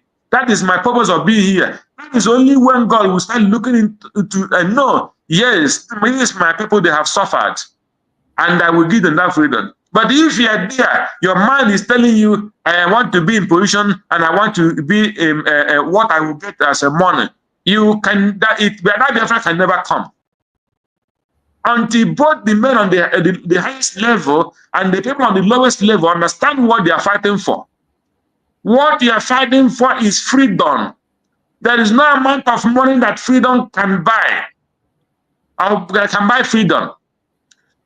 Any person that is living in a foreign land, as I'm living here, and he leaves your father's house for more than 5 years, 3 years, no matter what they give you in a foreign land, you are a foreigner, whether you like it or not. You are a foreigner. So the day they will turn against you, you will know that you are a foreigner. And as long as you're not in father's house, you get a joke no matter what you have. Yes. So that is the purpose of sacrificing. So let our people understand what sacrifice means. If you are coming out today, nobody came to your house and bring you out and say, come and join Biafra struggle, come and join for freedom fighting. So when you are coming out, understand, ask yourself question, what is freedom is all about? And what am I coming to do? If your mind is not coming to tell you that what you are coming to do is to be free, and your people will be free, your land will be free, your children will not be trained in the land that does not belong to them. So no matter what you do, you are a foreigner. And if you get billions, you are a foreigner in that land. I have a German pass, I have this, doesn't make sense for me. Because it makes no sense, except if I can come home in my father's compound, in his original ancestral land. I came here, go out alone as I want, without nobody molesting me, without nobody harassing me, and then I will contribute to the community growth. That is when I will know I have come on this earth. But for now, I do not see myself as I'm not joining, no matter what I have here or whatever somebody give me here. What I want is freedom, not position. That is the end of my this moment submission. So let me give other brothers that is this house time to talk. Thank you. Thank you so much, my brother Greg. You have spoken well. I appreciate you for that expatiating on that very sacrifice. And the topic says, sacrifice is the pinnacle of patriotism. Stop making Biafra restoration success about you. We move. It is very important I like it that our beloved brother was able to explain that sacrifice so that people would know. Some of us don't know what it is to sacrifice. A sacrifice is a loss or something you give up, usually for the sake of better cause. It is a loss, something you give up for a better cause. It is a loss, not a gain. It is something you give up, not something you receive. So when you come online, you make noise of sacrifice, sacrifice, sacrifice. And at the same time, you are expecting glory and praises. You want to be exalted because you sacrifice. I don't know what that means. It is you're only telling us about your own personal interest, what brought you. You want to exalt yourself. You want to keep yourself in a certain position. You want to feed your own stomach. That was why you came. It has nothing to do with sacrifice. So when you see people preaching about how much they have sacrificed in this struggle, when you hear such word, pinch yourself and ask yourself, is this thing the person is saying about sacrifice or about personal interest? And it boils down to personal interest. The people that are making the ultimate sacrifice don't even speak. And I'm telling you, there are people who are today buried on the ground because of this cause. You don't know them. You don't even know their name. I don't know them. I don't even know their name. And there are people who are still in the forefront today taking bullets. Some in the hospital. They don't come online to talk. They don't call anybody. These are even the real people sacrificing. Not because of you that we have opportunity to be abroad and you choose your own path. Just like we are doing. These things we are doing now, that all of us that are seated here, if we were to be in Nigeria, we cannot do what we are doing. We cannot. And there are people in Nigeria who can do this thing we are doing better if they have the resources that we have. They will do it 100 times better. Likewise, those who are on the ground doing what they are doing. There are some of us abroad that if we go to the ground there, we can still do what they are doing and do it even better than they are doing. But we are not there. Focus on your own area of jurisdiction. There is division of labor. Why don't you focus on that one you have chosen? That area you have chosen to sacrifice. Loss without looking for gain. Without looking for any interest. That is what sacrifice is all about. And that is what patriotism is. When you talk about patriotism, there is no way you can be patriotic to your country and after you do something, you are looking for praises. No. It's in the hand of the country to get that recognition. And that is why the government have drawn the plan of making sure that all our men on the ground are registered. Everybody, they will have a document to represent you. In case, when Biafra comes, every one of them, their name will be engraved in a stone where we remember them. And still, when that suggestion was brought, you saw some people fighting against it. Why must you give them tag number? Why must you give them ID card? Why must you give them this thing? It is sad. But we must continue to speak. Those who have ears will hear. My brother Chinonso, go ahead and speak. You're welcome, my beloved brother Max. Thank you for joining. Chinonso, go ahead and speak to us.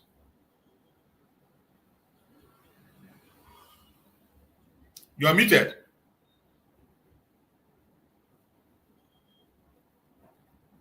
We can't hear you. I can't hear you. Max, can you hear him? No, I can't. But he's talking, but we can't hear him. We can't hear you.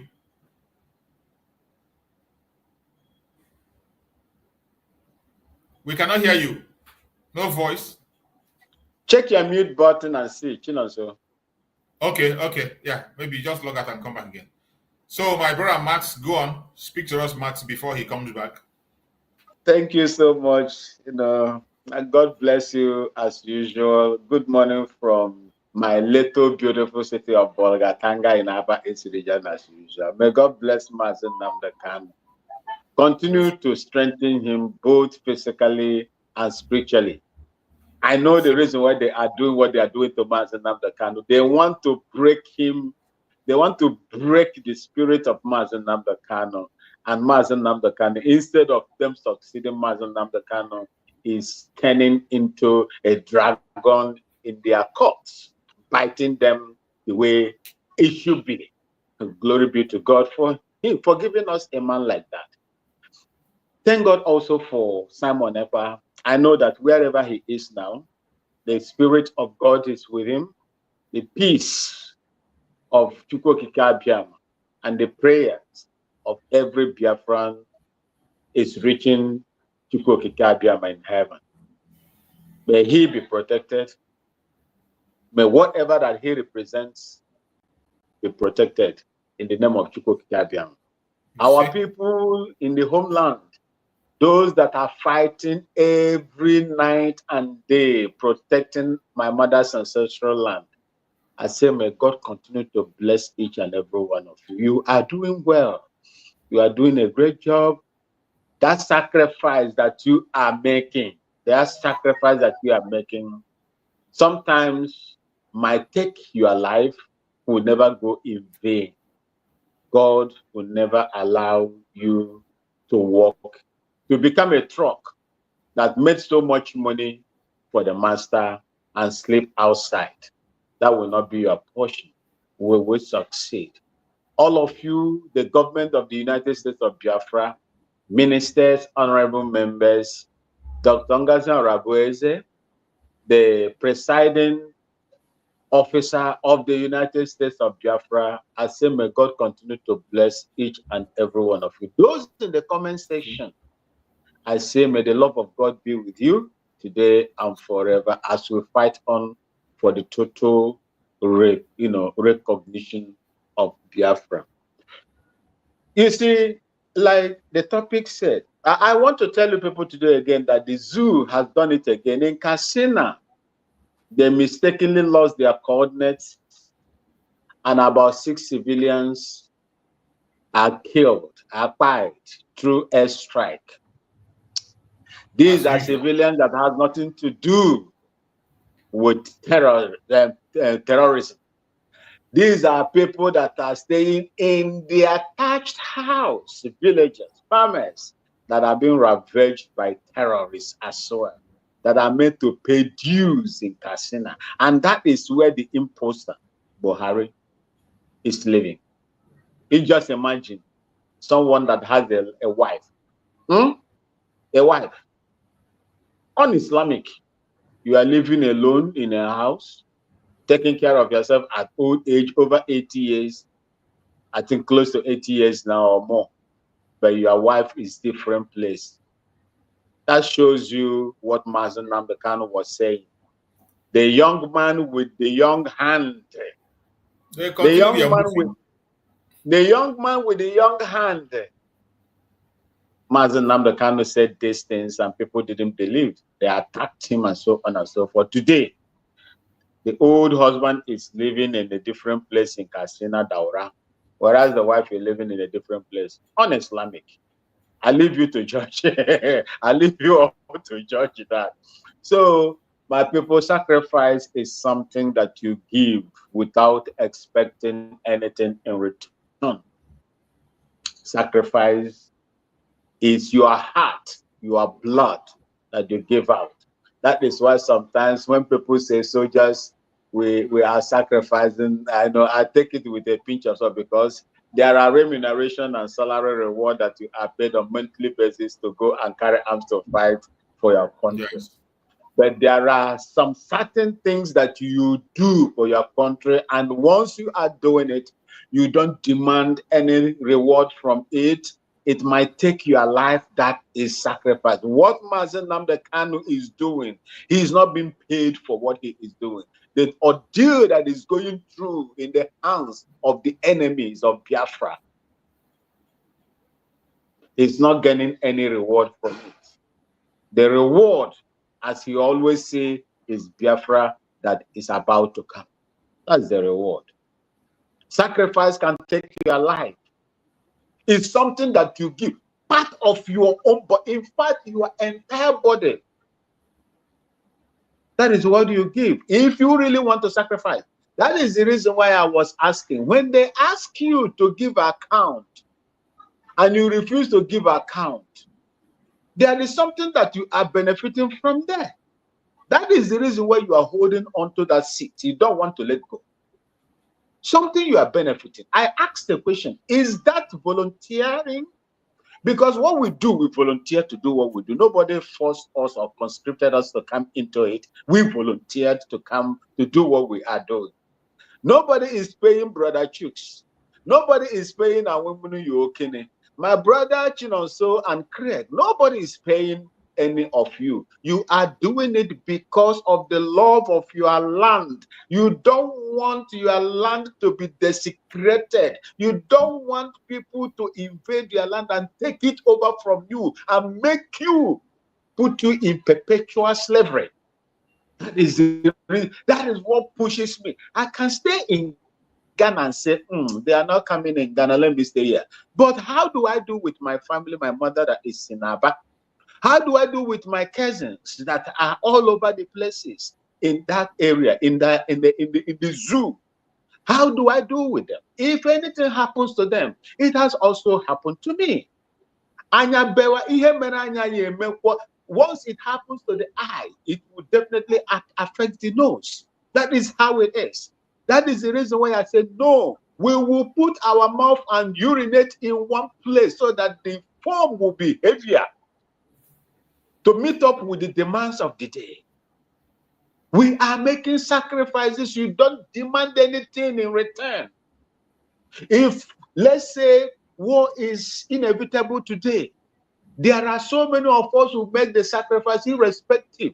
Is it not something we've been doing before? It be something that we've been doing before. We know how to operate it. We know how to do it. So it's something that we can come and do. We will do it. It's a sacrifice that you pay. You do for your mother, for my own motherland.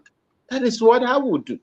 Whether deaf or alive, if I go in there and my blood is taken, glory be to God. I survive, glory be to God. I have a cause.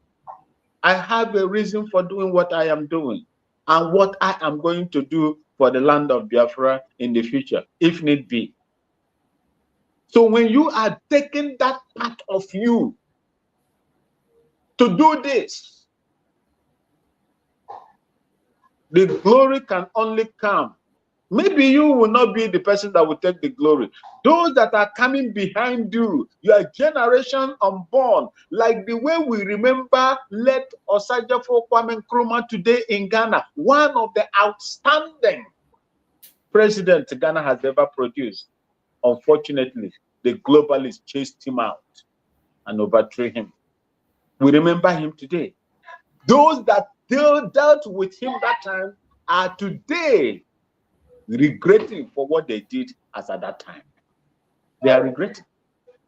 That is how you are going to be remembered. That is how your children will continue to give glory to God for having people like you. That is for the sacrifice that you are making today. If you are doing the sacrifice and you are expecting reward from it, then you are a bureaucratic agitator. You want money. All of us are here to do the needful, and we must continue to read and pray that God protects us, give us the strength to continue to fight for my own motherland. I yield here, my brother. Thank you. Thank you so much, our beloved brother Max.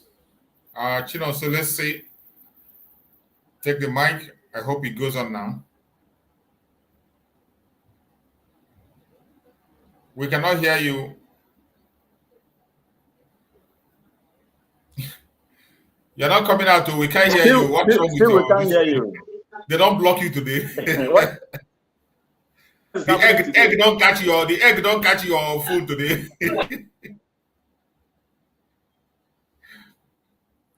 Okay, we can hear you. We can hear you. Thank you so much, my fellow Biafrans. I'm back. Okay. Okay, go ahead. I'm back. Sorry. Yeah. Thank you, Brother Max. You're welcome. I can't see him on the screen. Oh. No, it's Greg speaking. Go ahead, bro, Greg. Go ahead. They were not much a Greg. They were. Yes, sir. Yes, we continue. You know, we will continue talking about the sacrifice. When Mas come in, he talked about the plane, this in Kaduna or whatever, Castina. And Katsina. you know, many news pumped up yesterday. I saw where the somebody tweeted the American embassy. America closed their embassy in Abuja. I don't know if that is true or not. Another news came again. Now, you know, a UK Parliament debating about Nnamdi Kanu's situation. No, so, that was 3 years ago. That Craig, not much Craig. That was 3 years ago. Mm. Okay, not of recent, eh? No, not of recent. That was 3 years ago. In I think Arise TV. I saw it as well. Okay. So I said let them go to hell if that is true or not, because it doesn't make any sense to us. The only thing we are talking about is let us talk to our people first to have sense, to sacrifice themselves for what we are fighting for.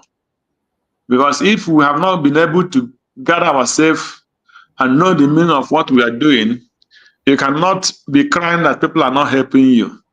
While the people you are fighting with are the ones stabbing you from behind, stabbing themselves from behind.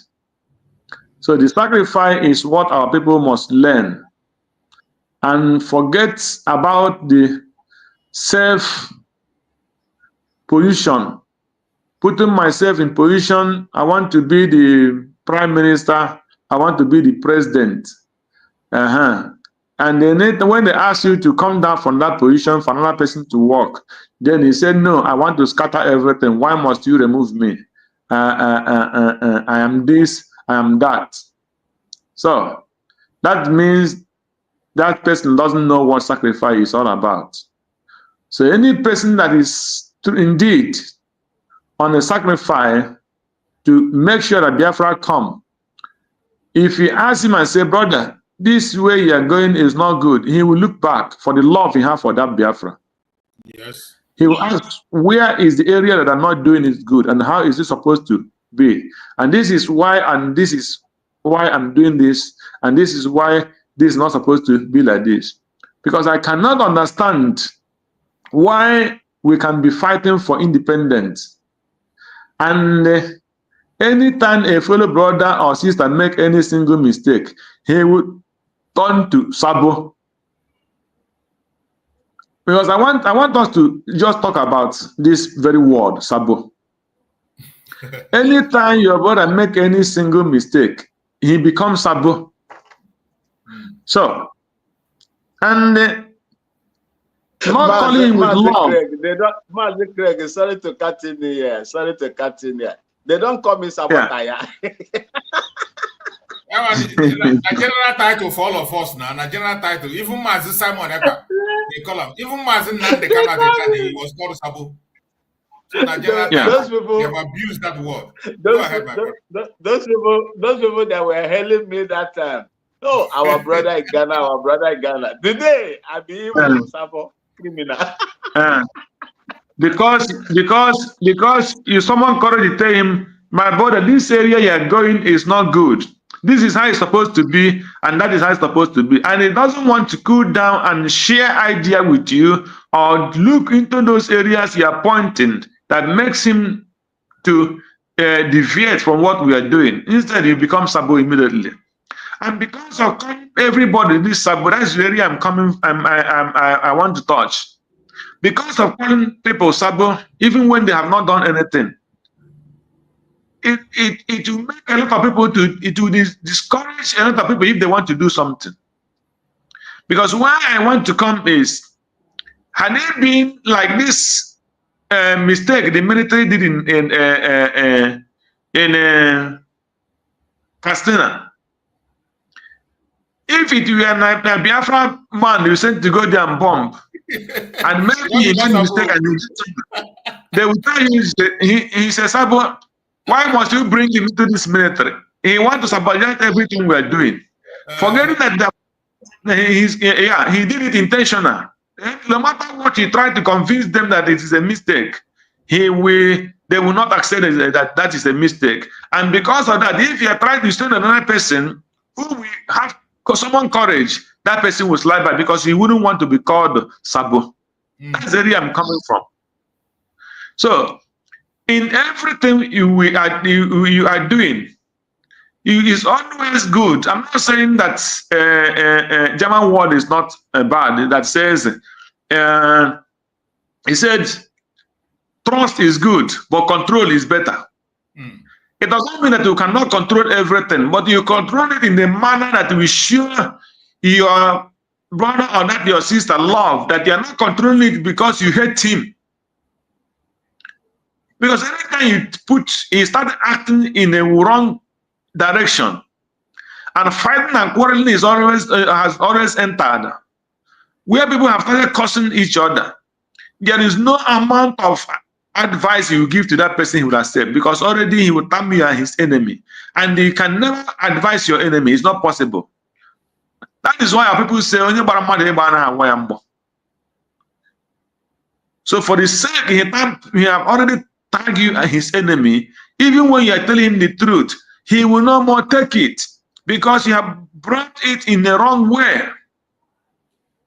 But if you come in the right way and advise him, maybe he might listen if he's the one that have a listening ear. When you have condemned him, call him Sabo, call him criminal, tell him that God will kill all his family and his mother and father and on his unborn children, and then you come back to advise him. It makes no sense. Already you are automatically his enemy because I've closed the door of advice and door of peace with that person. So all these things are the one that sacrifice comes in. When you are moving with your brother and your sister, have it in wholeheartedly that we are pursuing the same goal. Not if there is any mistake, he becomes Sabo immediately. Don't bring him in. He's a killer. He's a Sabo. He's this, he's that. Without going through investigation, even when somebody makes mistake, or when even though that person is a Sabo, you will still have good and giving chances. As you're giving that chances, you'll be watching him to know if that one he did before was a mistake or if it was intentional. But because of that, he's already Sabo again. And anytime he wants to do, he'll be afraid. Or he doesn't want to do this. So if the one that have conscience, so the one that doesn't have conscience will, even because he calls himself, he will say, okay, let me spoil everything. Yes. So we have to be careful and know how to talk. That is my own side of it on this. So when you are working for Biafra, please do it wholeheartedly.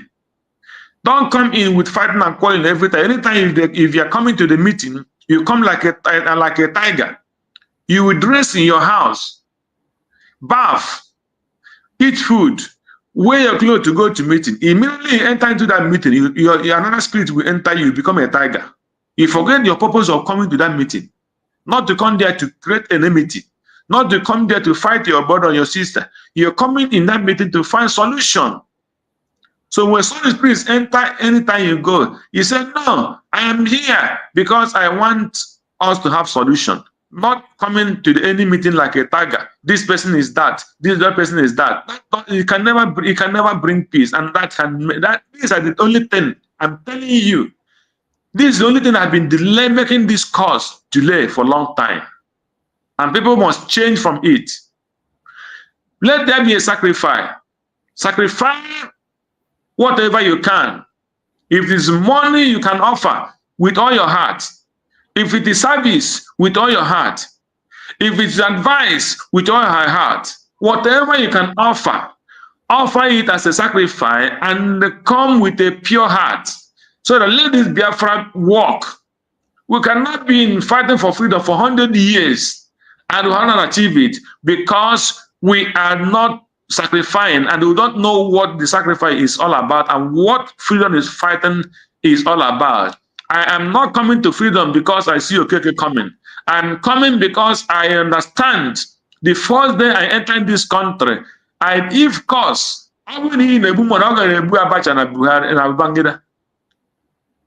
You see, if cause can kill, Obasanjo by now must have not been alive. But Bangida is still alive today. Obasanjo is still running a marathon. Does it mean that he's too clean? No. But all those causes we are learning doesn't do anything. So if somebody can break egg to kill the person he's fighting freedom with, why don't you break that egg and kill these people in this office? Kill those Odima for him. Cause those Odima, let him be blind and let him be crippled. So that those Odima will get out of the way. Then you cause and Soludo and all the Eastern politicians that are causing problems, you go and break egg in their heads and cause them, let that your cause go and cripple all of them, all the whole Onesans, and all those whole Eastern politicians that are causing evil in Biafra land. You go to the Abuja, break on the head of Tinubu, break the egg in the head of what do you call him? Shetima. Break it in the head of Gowan. I think that Gowan is supposed to break the egg. Let Gowan die first for me. So let him be alive. Let him die. Break that egg. Let Gowan die. You leave Gowan. You are breaking egg on the head of NgoziOrabueze. You are breaking egg on the head of Adadaramma. You are breaking head on my head. You are breaking on any Biafrans. So, and this part not your problem. I cannot go and break head on the head of for what? No matter what, he's the brother. But he's only selfish. And I cannot say because my brother is selfish, I will go and break an egg, let him die. What will he, if he die, what will I profit? That is not sacrifice we are looking for. If you want to sacrifice to get Biafra, if breaking egg is your sacrifice, break it on the head of Tinubu and Shetima. Let us rock born today. Then we will call you a hero. So stop breaking egg and do any evil recantation on your brothers and your sisters. Otherwise, it can never work. So that is my message to all of them that break egg every day. Let that egg never turn against them. I never pray for it even back to send that to them. Let their family be okay.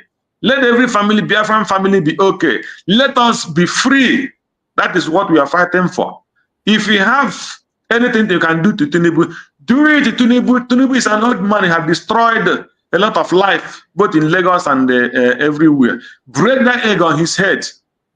Let that charm and the magic work on all those people, not on the people that is suffering what you're suffering, taking shit every day because you are working in a foreign land, even though you are making money.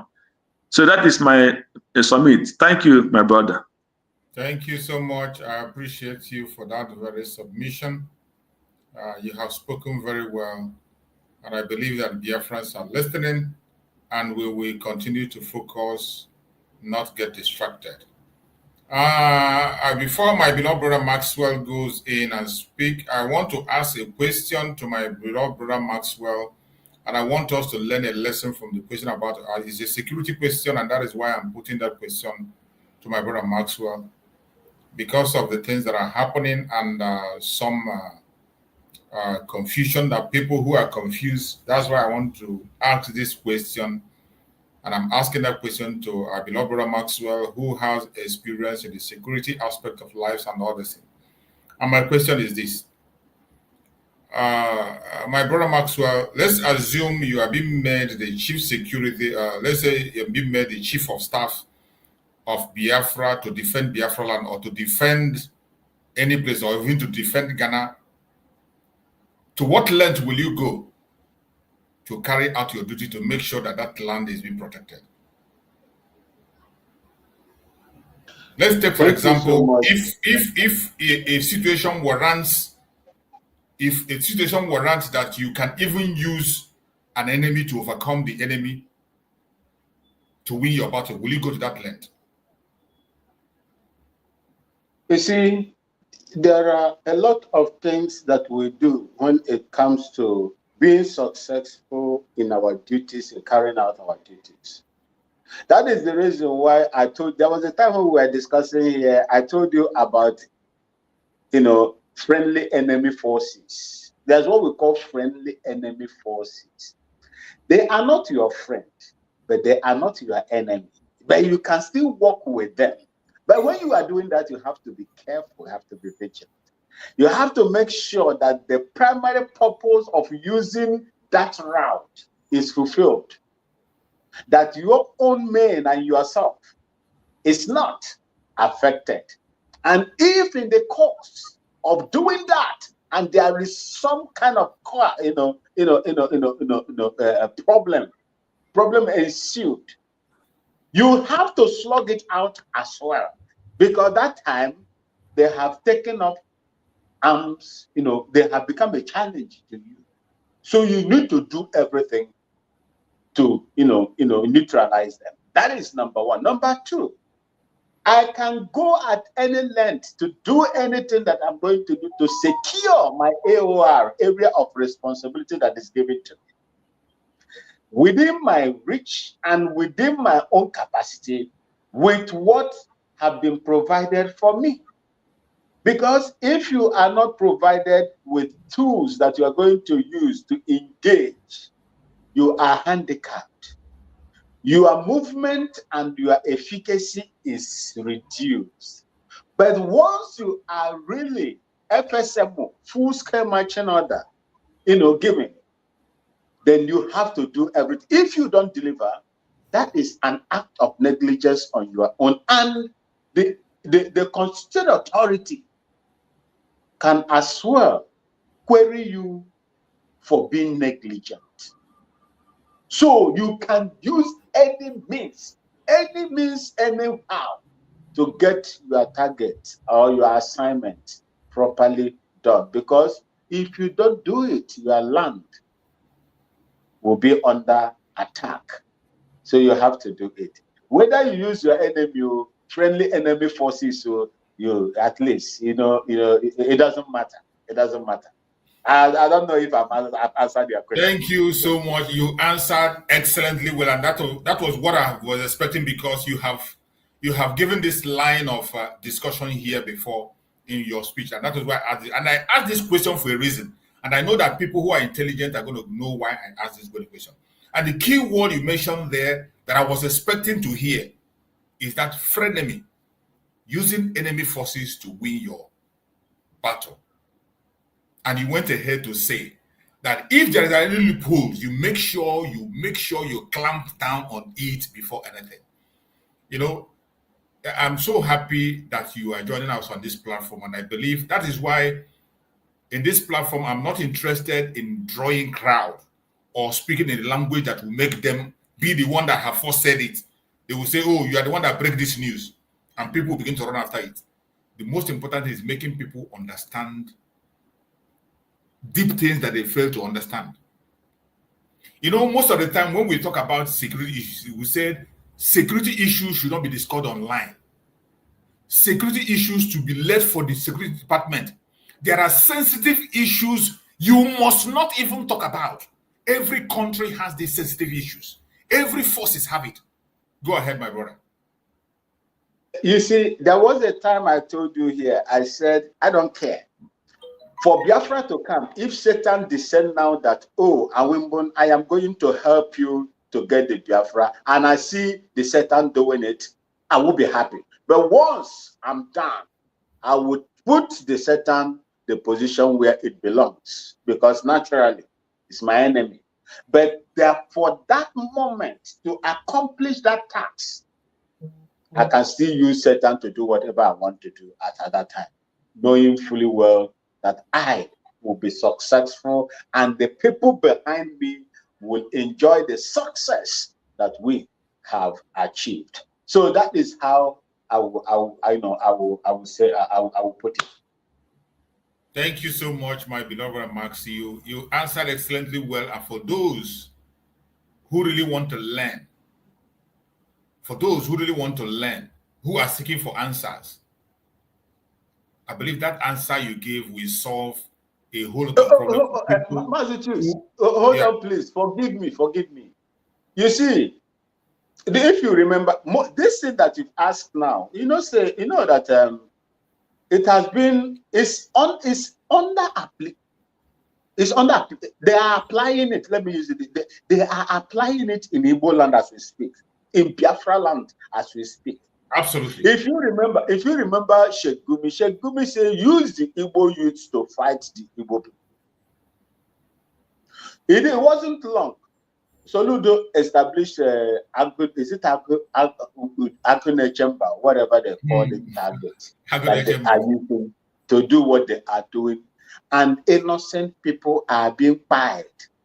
In fact, I heard something on the space yesterday. Is it the Alfonso space?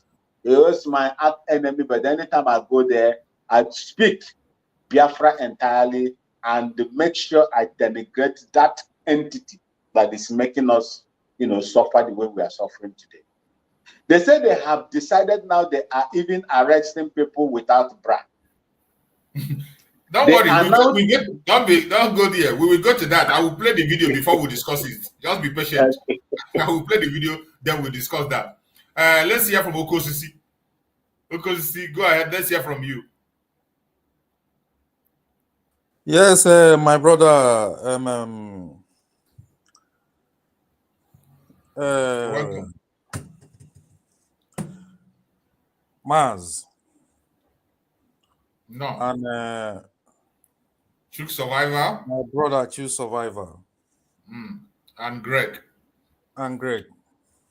Good morning, and to our fellow Biafrans that are listening. You see, Marx have really hit the nail on the head. And that was one of the things that makes me to come in. And when he dropped, he now remembered that was the reason why I was coming. Say, Gumi, that is, Nigeria is our enemy. Nigerians understand, and they are using, because there is no Igbo politicians today that after Nigeria might have used him or her, that Nigeria will not come after him or her. Exactly. So they will use them to suppress Biafrans. And that is the reason why you see that we will move 100 miles forward, then 200 miles backward.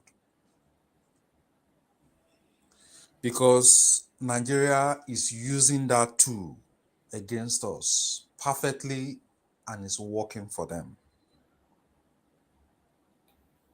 Example of this is the utterances that is coming from those arch enemies of Biafra. You can imagine Gumi saying things and it's happening in Biafra land.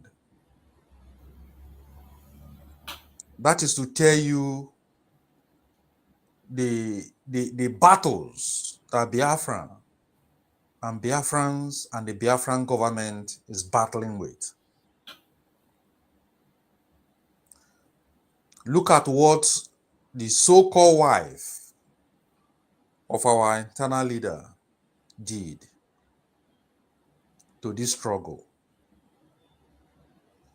In time to come, when Biafra finally regain its full-fledged freedom,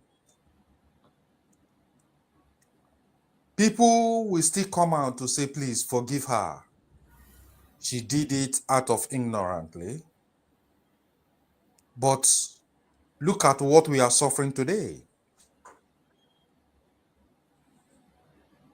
I am meant to understand that Bianca Ojukwu has a link with this so-called Ogenkere.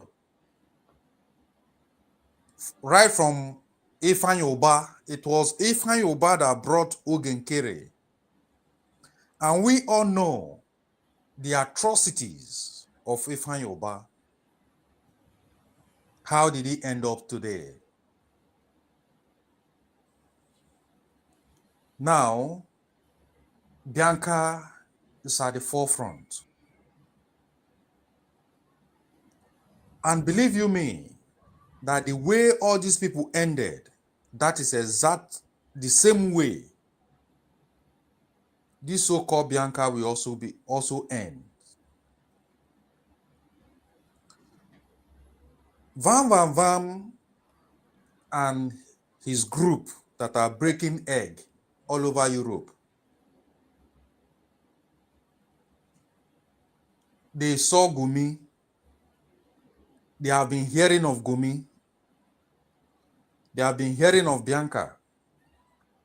They have been hearing of our leader have been in detention close to 4 years to 5 years now.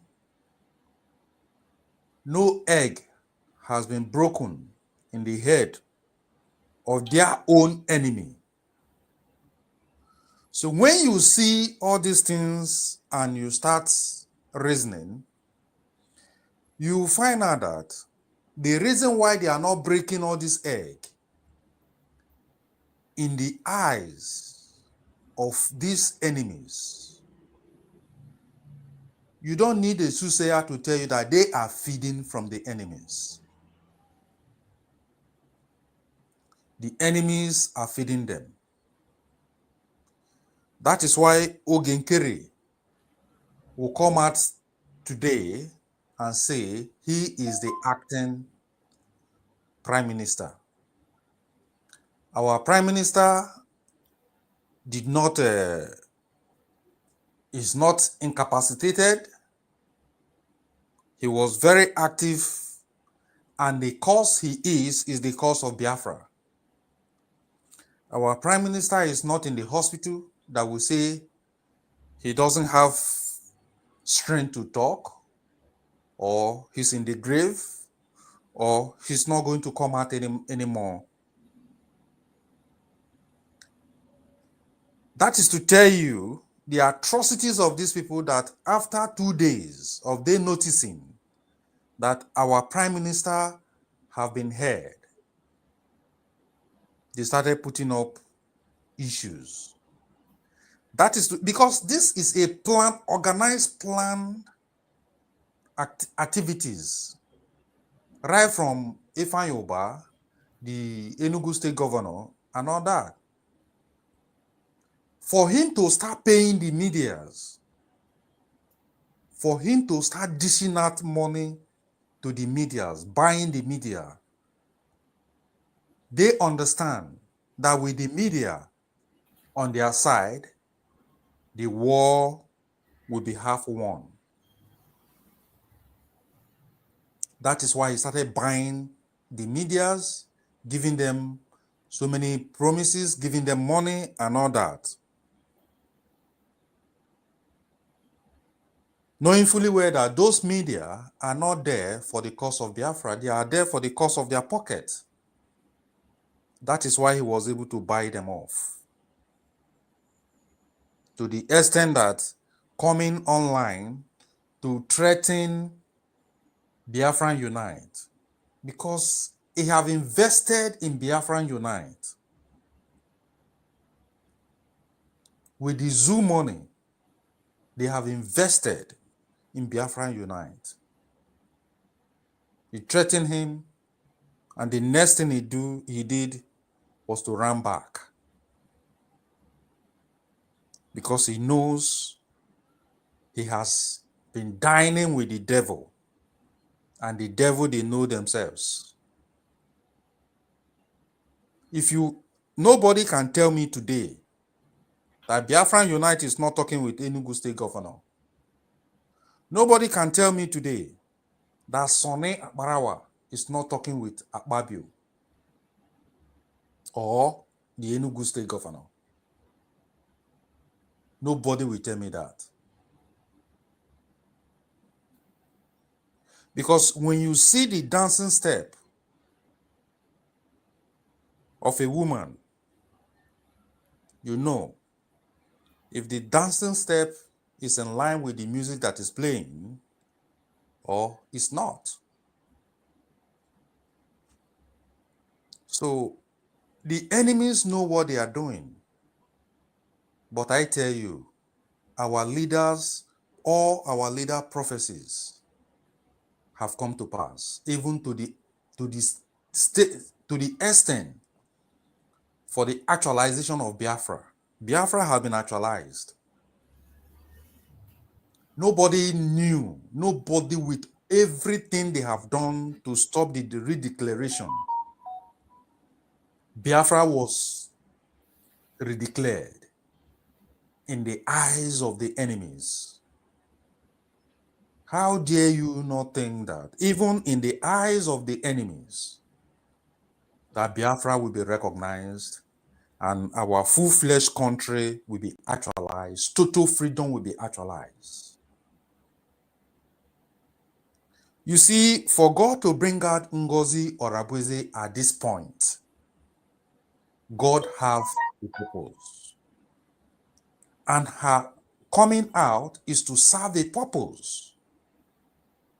A purpose that will not be served by any man, because God knows that if any man serve that purpose, they will buy him off and Biafra will collapse. That is why you see her piloting the affair of Biafra right now, piloting it very, very well. The zoo government will try everything, but they will not get to her. They will never, never get to her. This time is the right time for Biafra to get their own total freedom. That is why God brought her up to stand the gap. In Biafra's struggle, who has ever thought that a woman will stand this strong, irrespective of the adversaries, irrespective of the enemies coming from in and without? But she stood firm, and she's still standing till tomorrow. Even the people you never thought that will fight her are also fighting her today. But God will put the whole of them to shame, because this time around is the time of the total liberation of Biafra. And there is nothing any man can do. Even the zoo, they know it. They know it. Who will ever, who as today stands, who would have thought that even Canada will deny the so-called people visa? That is to tell you that what is happening in Biafra land is going. They are listening, they are hearing. They know what is going on. But somebody have to come and stir things up for them to step in.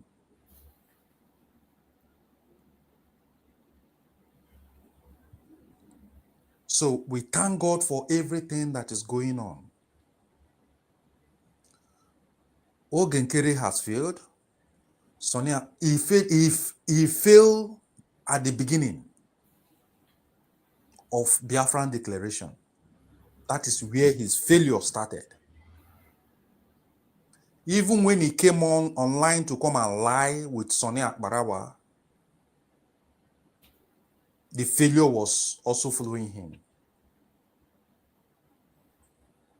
So they will continue to fail, irrespective of how close you are with our enemies, irrespective of the things you are getting from the enemies, irrespective of the amount. If you like, break all the eggs in the Europe, it will never get to NgoziOrabueze,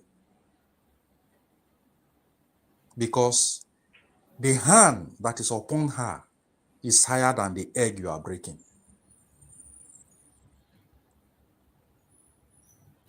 This Biafran struggle is not for anybody.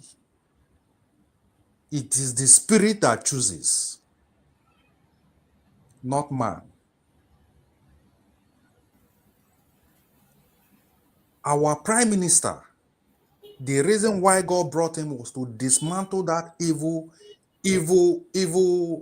organization they call, what was it called? The DOS, the evil cabal.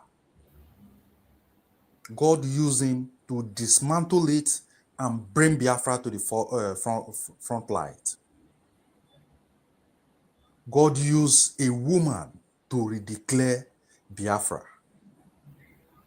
That is to tell you that in the course of Biafran struggle is not made by man.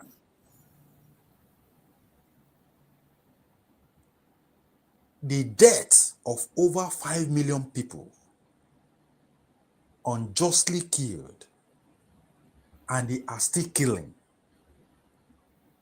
And you think that is what a man can surmount, even in the spirit world? It's not possible.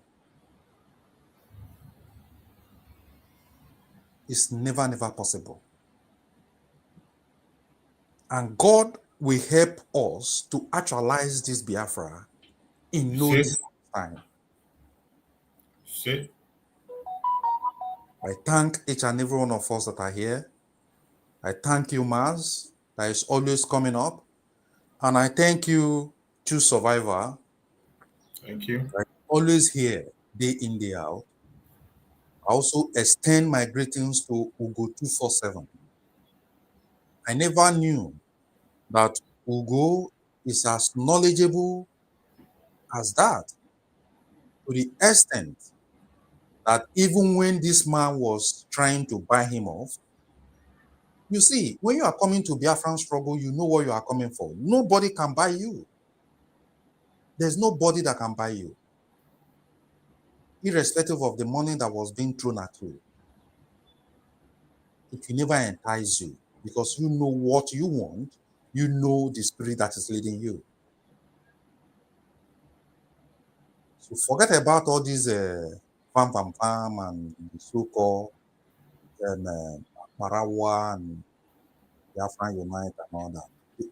They have spoiled their hand in the evil pot with Ogenkere, Mba, Hope Uzodema, and all these people.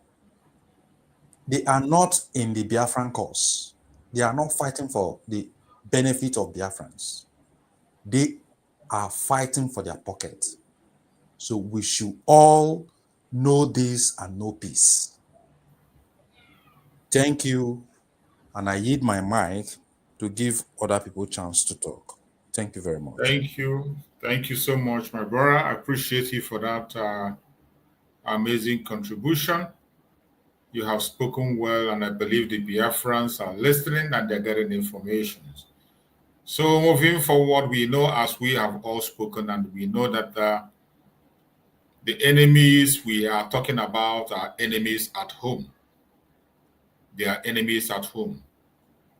And we will not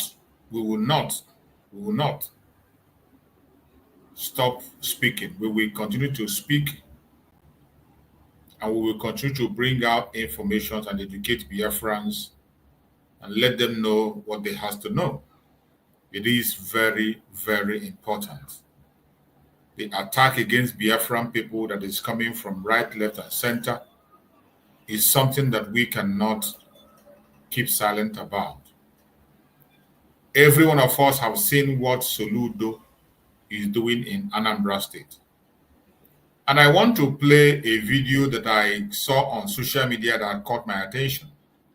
I want us to pay attention to this very video, and after playing this video, we can all contribute on the video, and then I think that will be our last topic, and then we end the program. Let us watch this video and hear what the reporter had to say. It is very interesting and important. Let us watch and drive our discussion from there.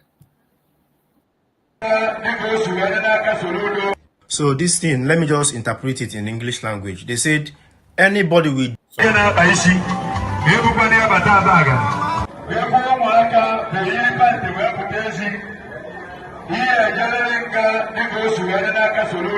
So this thing, let me just interpret it in English language. They said, anybody with dread seen in a bagana will go to jail.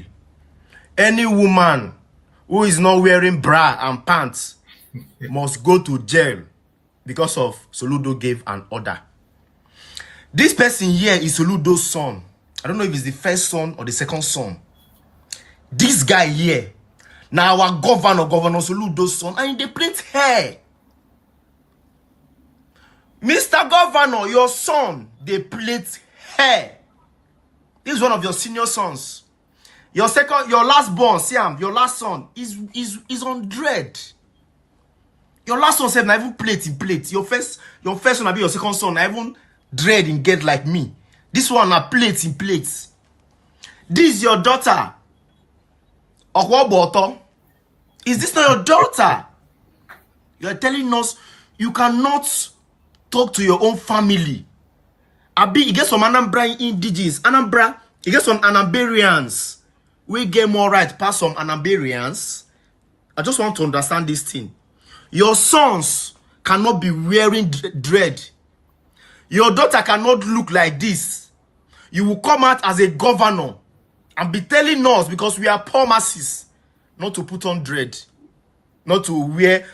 Do you know that sometimes this bra they cause cancer? What it make girls know they wear bra again because of doctor said that sometimes it causes cancer. Some know they wear pants again because of say they use their pants, they do ritual. So you want to tell me how to live my life, my Governor Soludo? We will vote for you. We voted for you to help us clean up Anambra State. Make sure that education is 100%. That governor, you are now deviating from the actual work we voted you to do. You're supposed to protect poor masses, not intimidate us. Why you go tell me say make I no carry dread? Say if I carry dread, say dread. In which law? Say dread na that's how they commit crime. In which of the Nigerian law or the state law? Where, whose section?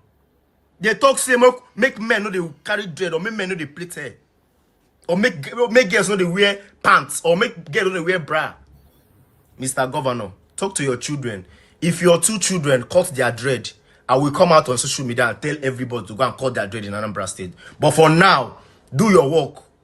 Fight the insecurity in Anambra State and leave young guys alone. And leave young guys alone. Me, I'm a pure Anambra blood. My mama is from Anambra. My papa is from Anambra. Mpo. You cannot tell us what to do. We voted for you. We rooted for you. So no one they tell us, no one they use your power now, they try to intimidate us. One does your AVG, Agune Chamber, Ebubago. Want them. Because if I hear as a human right, you heard the cry of an Ambarian. You heard the cry of an Ambarians. The town crier is going around as the town crier. If you carry dread, you are going to jail. If you didn't wear bra, you are going to jail. If you didn't wear pants, you are going to jail. It's just like the things we see in comedy and in drama, but finally it's becoming real. The only place we used to see this kind of news, this town crier, is in comedy, in Nigerian movie, Nollywood. That is where we use this kind of town criers, where they come, they ring a bell and they make announcement. If you are carrying dread or if you are not wearing pants and bra, you are going to jail. But finally, it is no longer in Nollywood. This one a live experience. So, who is going first? I think let's Greg go first. Then our brother Max will now follow on. Why?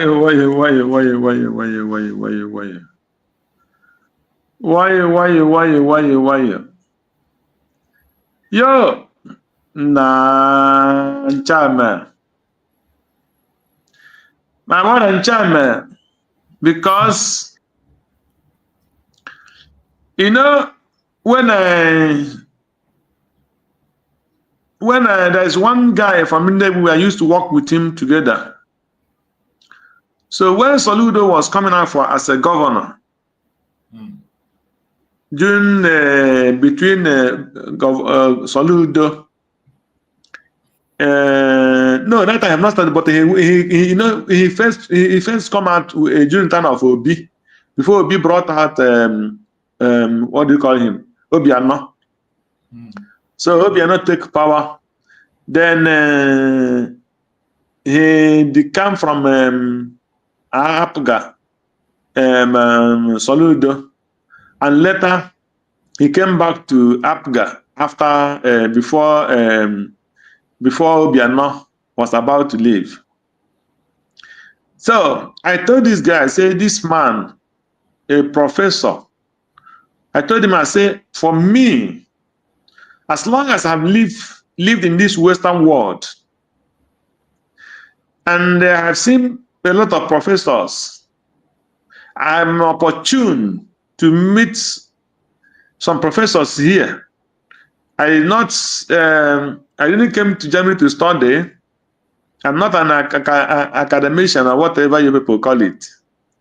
But I have a lot of friends of people, my people, that were Igbo people, who came to study in this Europe. Many of them. So, because I was into one kind of the business I was doing before, so I had opportunity to meet a lot of them.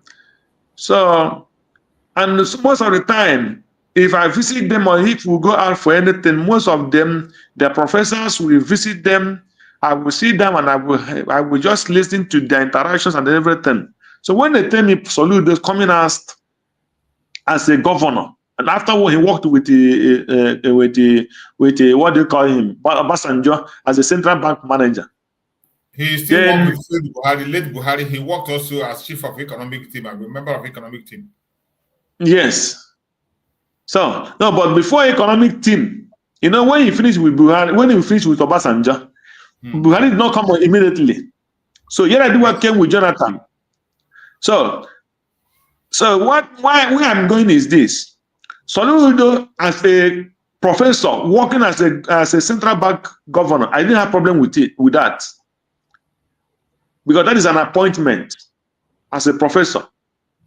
So after he finished as a professor, I did not expect a professor to come back too low to enter politics, local politics, and start playing dirty.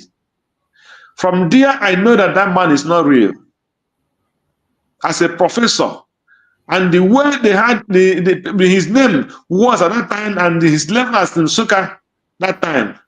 I tell somebody, the guy knows the man that I tell him, I have never seen a professor in this Western world brought himself so low to politics, that kind of politics. I tell him that man is not real. At that time. So when all these things are happening, when Soludo come out, he want to tell them he want to make Anambra State as a Dubai. I laughed. I said, as a professor, after he finished his appointment, he's supposed to go back to classroom or look for other appointment or other kind of job, not coming into politics. Look at his family. Now, if they tell you a professor like Soludo will have the kind of children, will you believe it? And I bet when they drag other people with children. Oh, Jesus Christ. So look at his example. He have not been able to put his family in order. And they are coming out to tell other people's children not to do this or not to do that. I don't know who I was speaking with. I was speaking with one of my lawyer friend. That was on Sunday. So, in Nigeria. So we were discussing about what is happening in Anambra. I told him, how can a professor be so crude with the kind of thought he brought out in Anambra State? So we started with the things what is happening in Anambra. He talked about, he asked, the first question the lawyer asked me, I didn't know his position. He said, Greg, what is Okite to you? I said, you're asking me what is Okite? Am I living in Nigeria? But as long as I'm concerned, Okite is evil. Anything that calls itself witchcraft, this for me, it is evil. He said, I know him, but I know him. He's a pure, charismatic Christian. He's a lawyer. He said, you know my Christian stand? I say, yes. He said, but with what Soludo is doing, if any of all those evil native doctors come to me as a lawyer and I will charge them, I will defend them to do anything, because what Soludo is doing is not the way he's supposed to go about it. And that is the perfect truth. So now look at his family. So the problem of Soludo in this woman that wearing bra, and somebody who played having dreadlock in their head. That is the level he brought himself. A person, somebody who want to change what do you call it? Want to change the Anambra to Dubai. So can you somebody point just single point one particular thing Soludo have achieved in Anambra State as is now trying to come for a second tenure? Look at the daughter. So it's a pity. That is the kind of people we have. Is this one now because they brought out these children now? You don't know how other people's children looks like. So yeah, this is what the professor is producing. Is that not shame? So my brother, it's a pity. It's a pity that all this kind of thing is happening in Igbo land, because of everybody is trying to please the Fulanis to achieve their own personal gain. All this money he's making, all this the charlatan, or what do you call it? These are the people who he's making all those money for. Because he's not making money as a professor. He's not making name as a professor. His name as a professor has been thrown on the trash.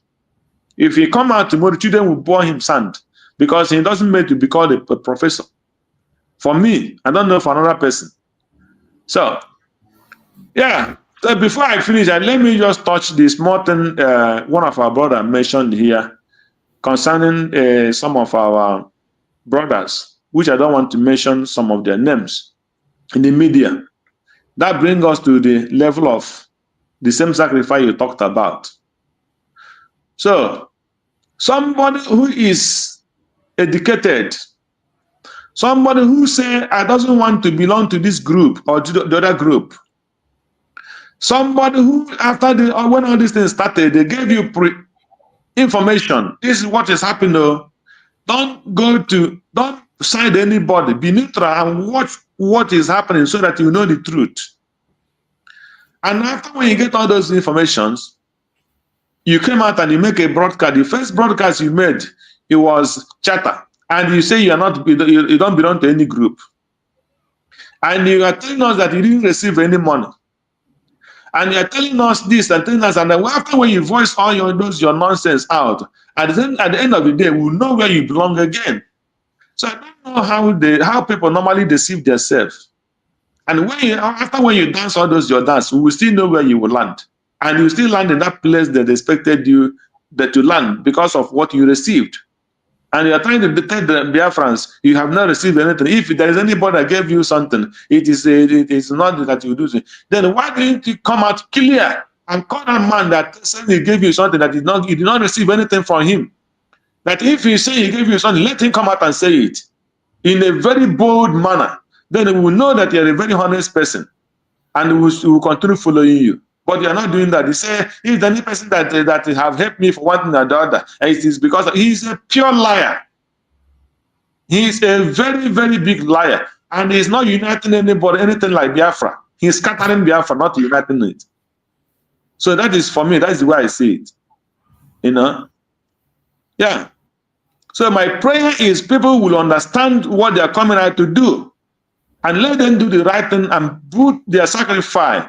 Don't go beyond your sacrifice that you can offer. If you know what you cannot offer to Biafra with all your mind, don't do it so that Biafra will move forward. Because when you're doing what you cannot offer, you started causing us problem and setting us back. So that thing that you cannot give wholeheartedly, don't bring it. If you cannot come to broadcast with all your mind, don't come out. If you cannot offer the money with all your mind, don't give. If you cannot defend Biafra in the land, in Biafra ground with all your heart, don't come out. Because when you come out with double mind, you want to get money and you want to be in the Biafra. Before you know it, something will happen to you. And they will look at somebody and start attacking us, or saying he's the one that betrayed you. It is not true. Because you did not have your focus, you did not put yourself as a person who's coming for a sacrifice. That is why you cannot put on your feet and say, this is where I stand. If it is not where you are standing, if you deviate from what you are standing, you resign and say, no, I cannot sell my dignity. I cannot sell my integrity. This is what I stand. If you cannot be so, I resign. And that is how a true freedom fighter, a true person who's coming out for sacrifice, supposed to do. Not when they offer you something, you come and speak one thing. When that thing is not there, then you move to the other side and start talking jargon. That is not sacrifice. Thank you, Biafrans, and thank you, my brother Chus and Max. May God bless all of us here. In Jesus' name. Amen. Thank you so much. I appreciate you for that amazing conclusion. My brother Max, take the mic and speak to us. Maazị Chicks nna m ochie ha si amụọ ngwa ndị mgbasa ọmụmụ ha si amụọ ha si amụọ. Hey, what is the difference between Hisba and Hisba police in Kano that are destroying alcohol? What is the difference between what they are doing in Kano and what Soludo is doing in Biafra land? Islamic law. If you remember, Mazen Nnamdi Kanu said it. I don't want the election to happen in Anambra. People came, begged him. He said, if I don't allow them now, they will say, oh, look at the freedom fighter. He is undemocratic. He now said, okay, let them do the election. Election that brought that idiot. Eji, professor, intellectual, complete intellectual. Honestly, that is the kind of people that are. How can you give what you don't have? I am. How can you give? How can you bring sanity to a state and to the people that voted you in? When your own house is not sanitized, is it not we that the daughter is holding in the hand? Who is sure himself, the father? They said that whatever a snake will give birth to will always belong. Who is sure he is not sniffing and taking as well? Where did they learn it from? Where did they learn it from? Like father, like son, like daughter, like father. This is what is going on. You see, I do not know. It has not gotten to that when the real action will start in Biafra land. I don't know when the United States of Biafran government will approve for the real thing to begin to happen. It's just because we don't have money. Suppose that we have money, enough money. When it comes to money, this thing wouldn't have happened. This kind of elements that is threatening our people on their own ancestral land. Look at the daughter, almost nude. Almost nude. Look at the daughter holding a wrap. That is wrap. That is not cigarette. That is wrap of Indian hemp. Confirm. That is what is there. You know, if you look at her eyes, you could say you don't. It don't gauge. It don't gauge. This one don't gauge. He did different rim and he posed with it a woman for that matter, the daughter of a professor. A daughter of a professor. And you are coming out, you are imposing this kind of draconian laws on our people. What did the Constitution of 1999 said about dress regulation and indecent dressing? What the daughter is doing over there, is that not part of the indecent dressing? that their own zoo constitution 1999 frowns at? Did the constitution tell, how did they know that our young women are not wearing pants? My brother, ask me. How did they know? So they will harassing all the women they see on the street. They will harass them and press their body and know So whether you will pull their skate. You will pull their skate from them before you now know that they are not wearing pants. Encouraging sexual harassment in the open. Are they using onyokometer, penetrative onyokometer to see that our young ladies are not wearing panties? Do you know when they started wearing panties that we begin to feel uncomfortable for ourselves and our body? In those days, there were nothing like cancer. There was nothing like this. What do they call this? Ovarian cancer and the rest of them. The other one, cervical cancer and the rest. How did these things get into our bodies, our women's bodies, and attack them? Probably from the exposure of, some of these things that they are wearing under them. These are some of the things. Look at the breast cancer that they are talking about. There is that, is it a form of silicone something they used to do, that form they used to do, prepare the bra. Yeah. They used to manufacture the bra. Some people, there are medical advices that say that if you are not going out, on a very, very important thing that you need to hold yourself very well, your breast intact, don't use them because they contribute somehow to the cancer that our women are having today, breast cancer. Just like the guy said here. Are they dressing indecently, that which your constitution frowns about? Why will you go ahead and start? What is the difference between you and Kanu Hizbah, Islamic Hizbah police? Your children have dread. They are plaiting their own hair as well. You cannot talk to them. You come outside. You are now fighting those outside who gave you the right to cut off their head and give them such instruction.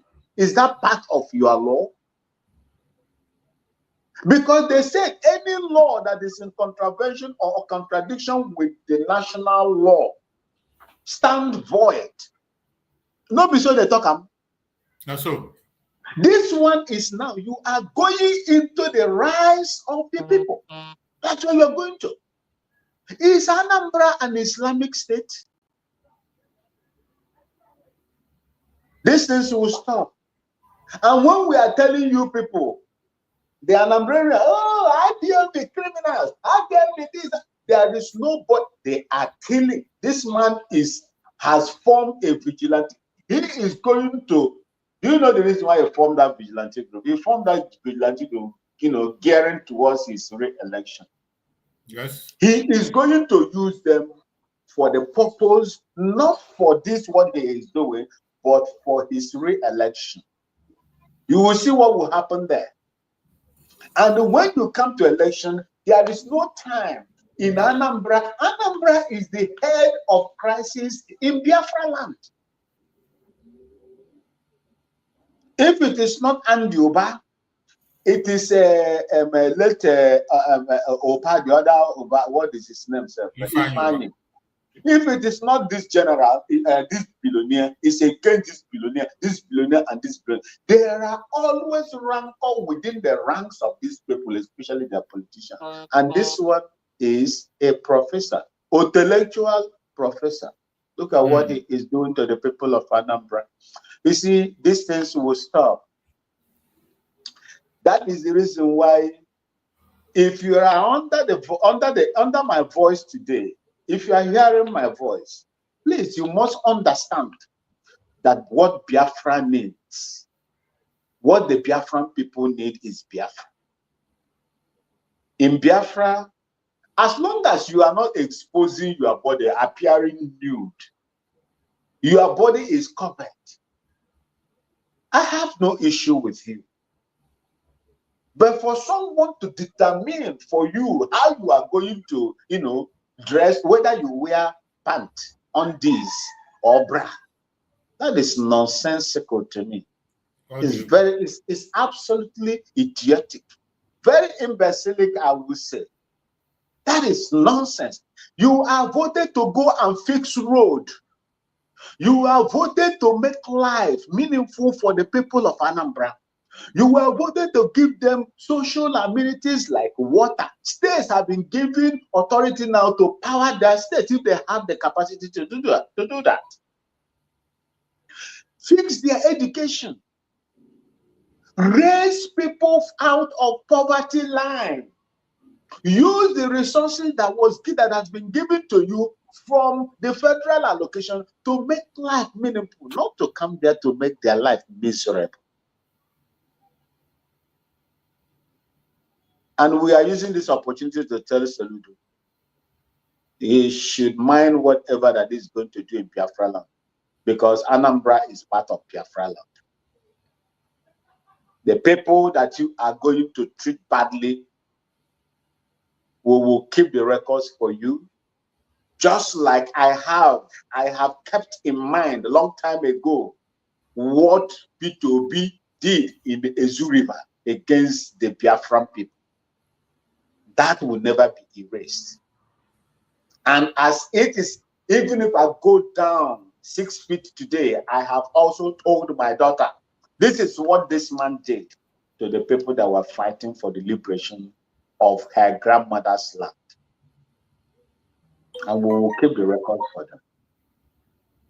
Biafra is not Islamic or Sharia controlled state. Allow our people to dress anyhow they want to dress, as long as it's not nudity. They are not appearing nude. Don't interfere in their personal lives. That is what Nigeria will give you. See, this is the reason why we are running away from that entity, Mazi Chiefs. This is the reasons why we are running away from that entity. And some of them, these same people, will tell you, oh no, it's not the way you are doing it. Oh, that is not the way. And come and show us. And when you will not tell us. What you will do is to go and form a vigilante group, begin to pass unnecessary, idiotic laws against your own people. Your time is numbered. We will not continue to allow such elements to continue to make life miserable for our people. Mazi Chiefs, I yield here. Thank you. Thank you so much, my beloved brother Max. I appreciate you for your amazing support.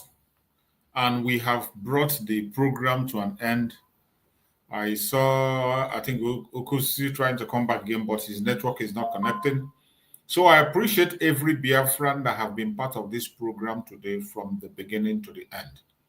Thank you for all your support. Please like and share if you have not done so. Continue to support the Biafran government, the United States of Biafra. Continue to pray for DrNgoziOrabueze, pray for Mazi Simon Ekpa, and pray for Mazi Nandekan. It is very important. We must continue to do what we have to do. And remember, sacrifice is the pinnacle of patriotism. Stop making Biafra restoration success about yourself. It is about all of us. It is about our collective interests. Always remember that. My beloved brother Maxwell, give us your last word as we go. I don't have much to tell our people. The only thing I will tell our people is that if you don't have any reason to go out at night, please remain in your houses, because there are quite a lot of secret things that are happening in Biafra land. These people are sending their spies to come and spy our people. They are using our own people to spy on our people. They are using our own people to find information and intelligent gathering. They are conducting an intelligent gathering on our people using our own people. Know how you speak to people. If it is not your family member or somebody in terms of business or whatever, when it comes to Biafra, how you feel about Biafra, please do not go deeper. Just stop it from there. Because the more you go deeper as an intelligent operative, the more they'll begin to draw more questions and you will begin to answer.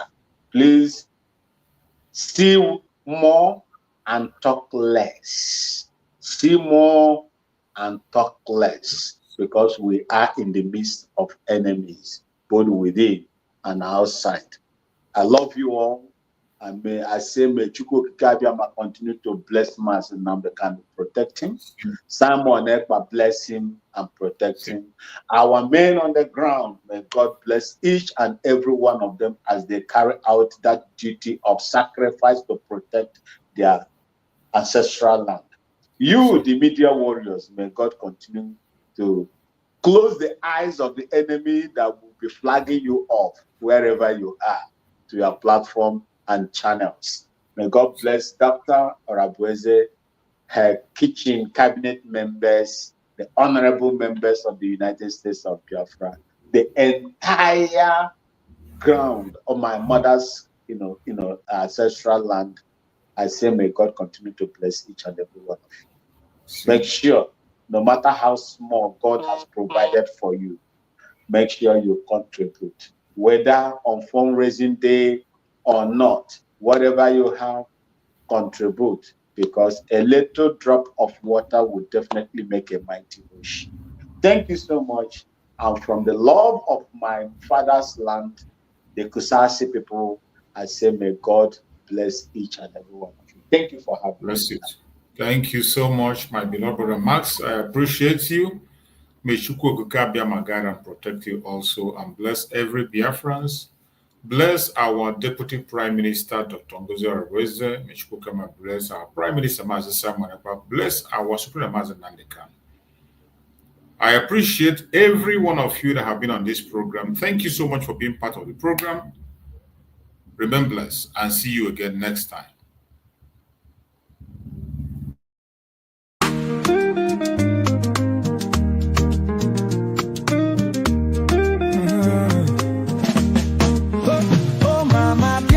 Where you dey?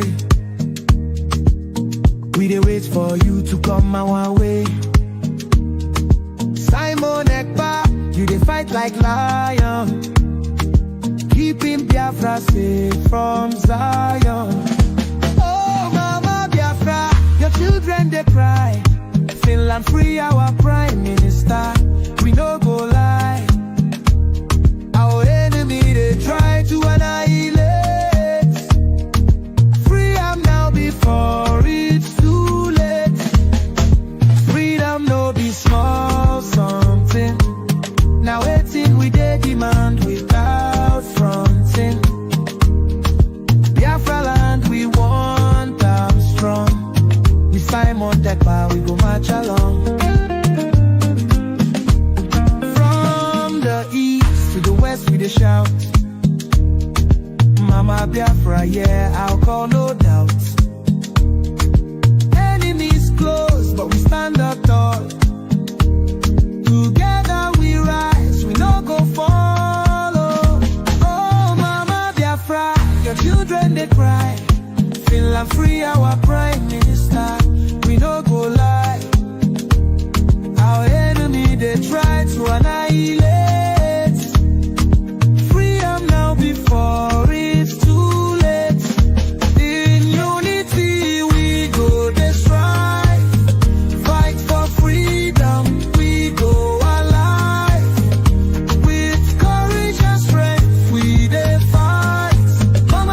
Our guiding light.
they shout, Mama Biafra, yeah, oh, I call no doubt.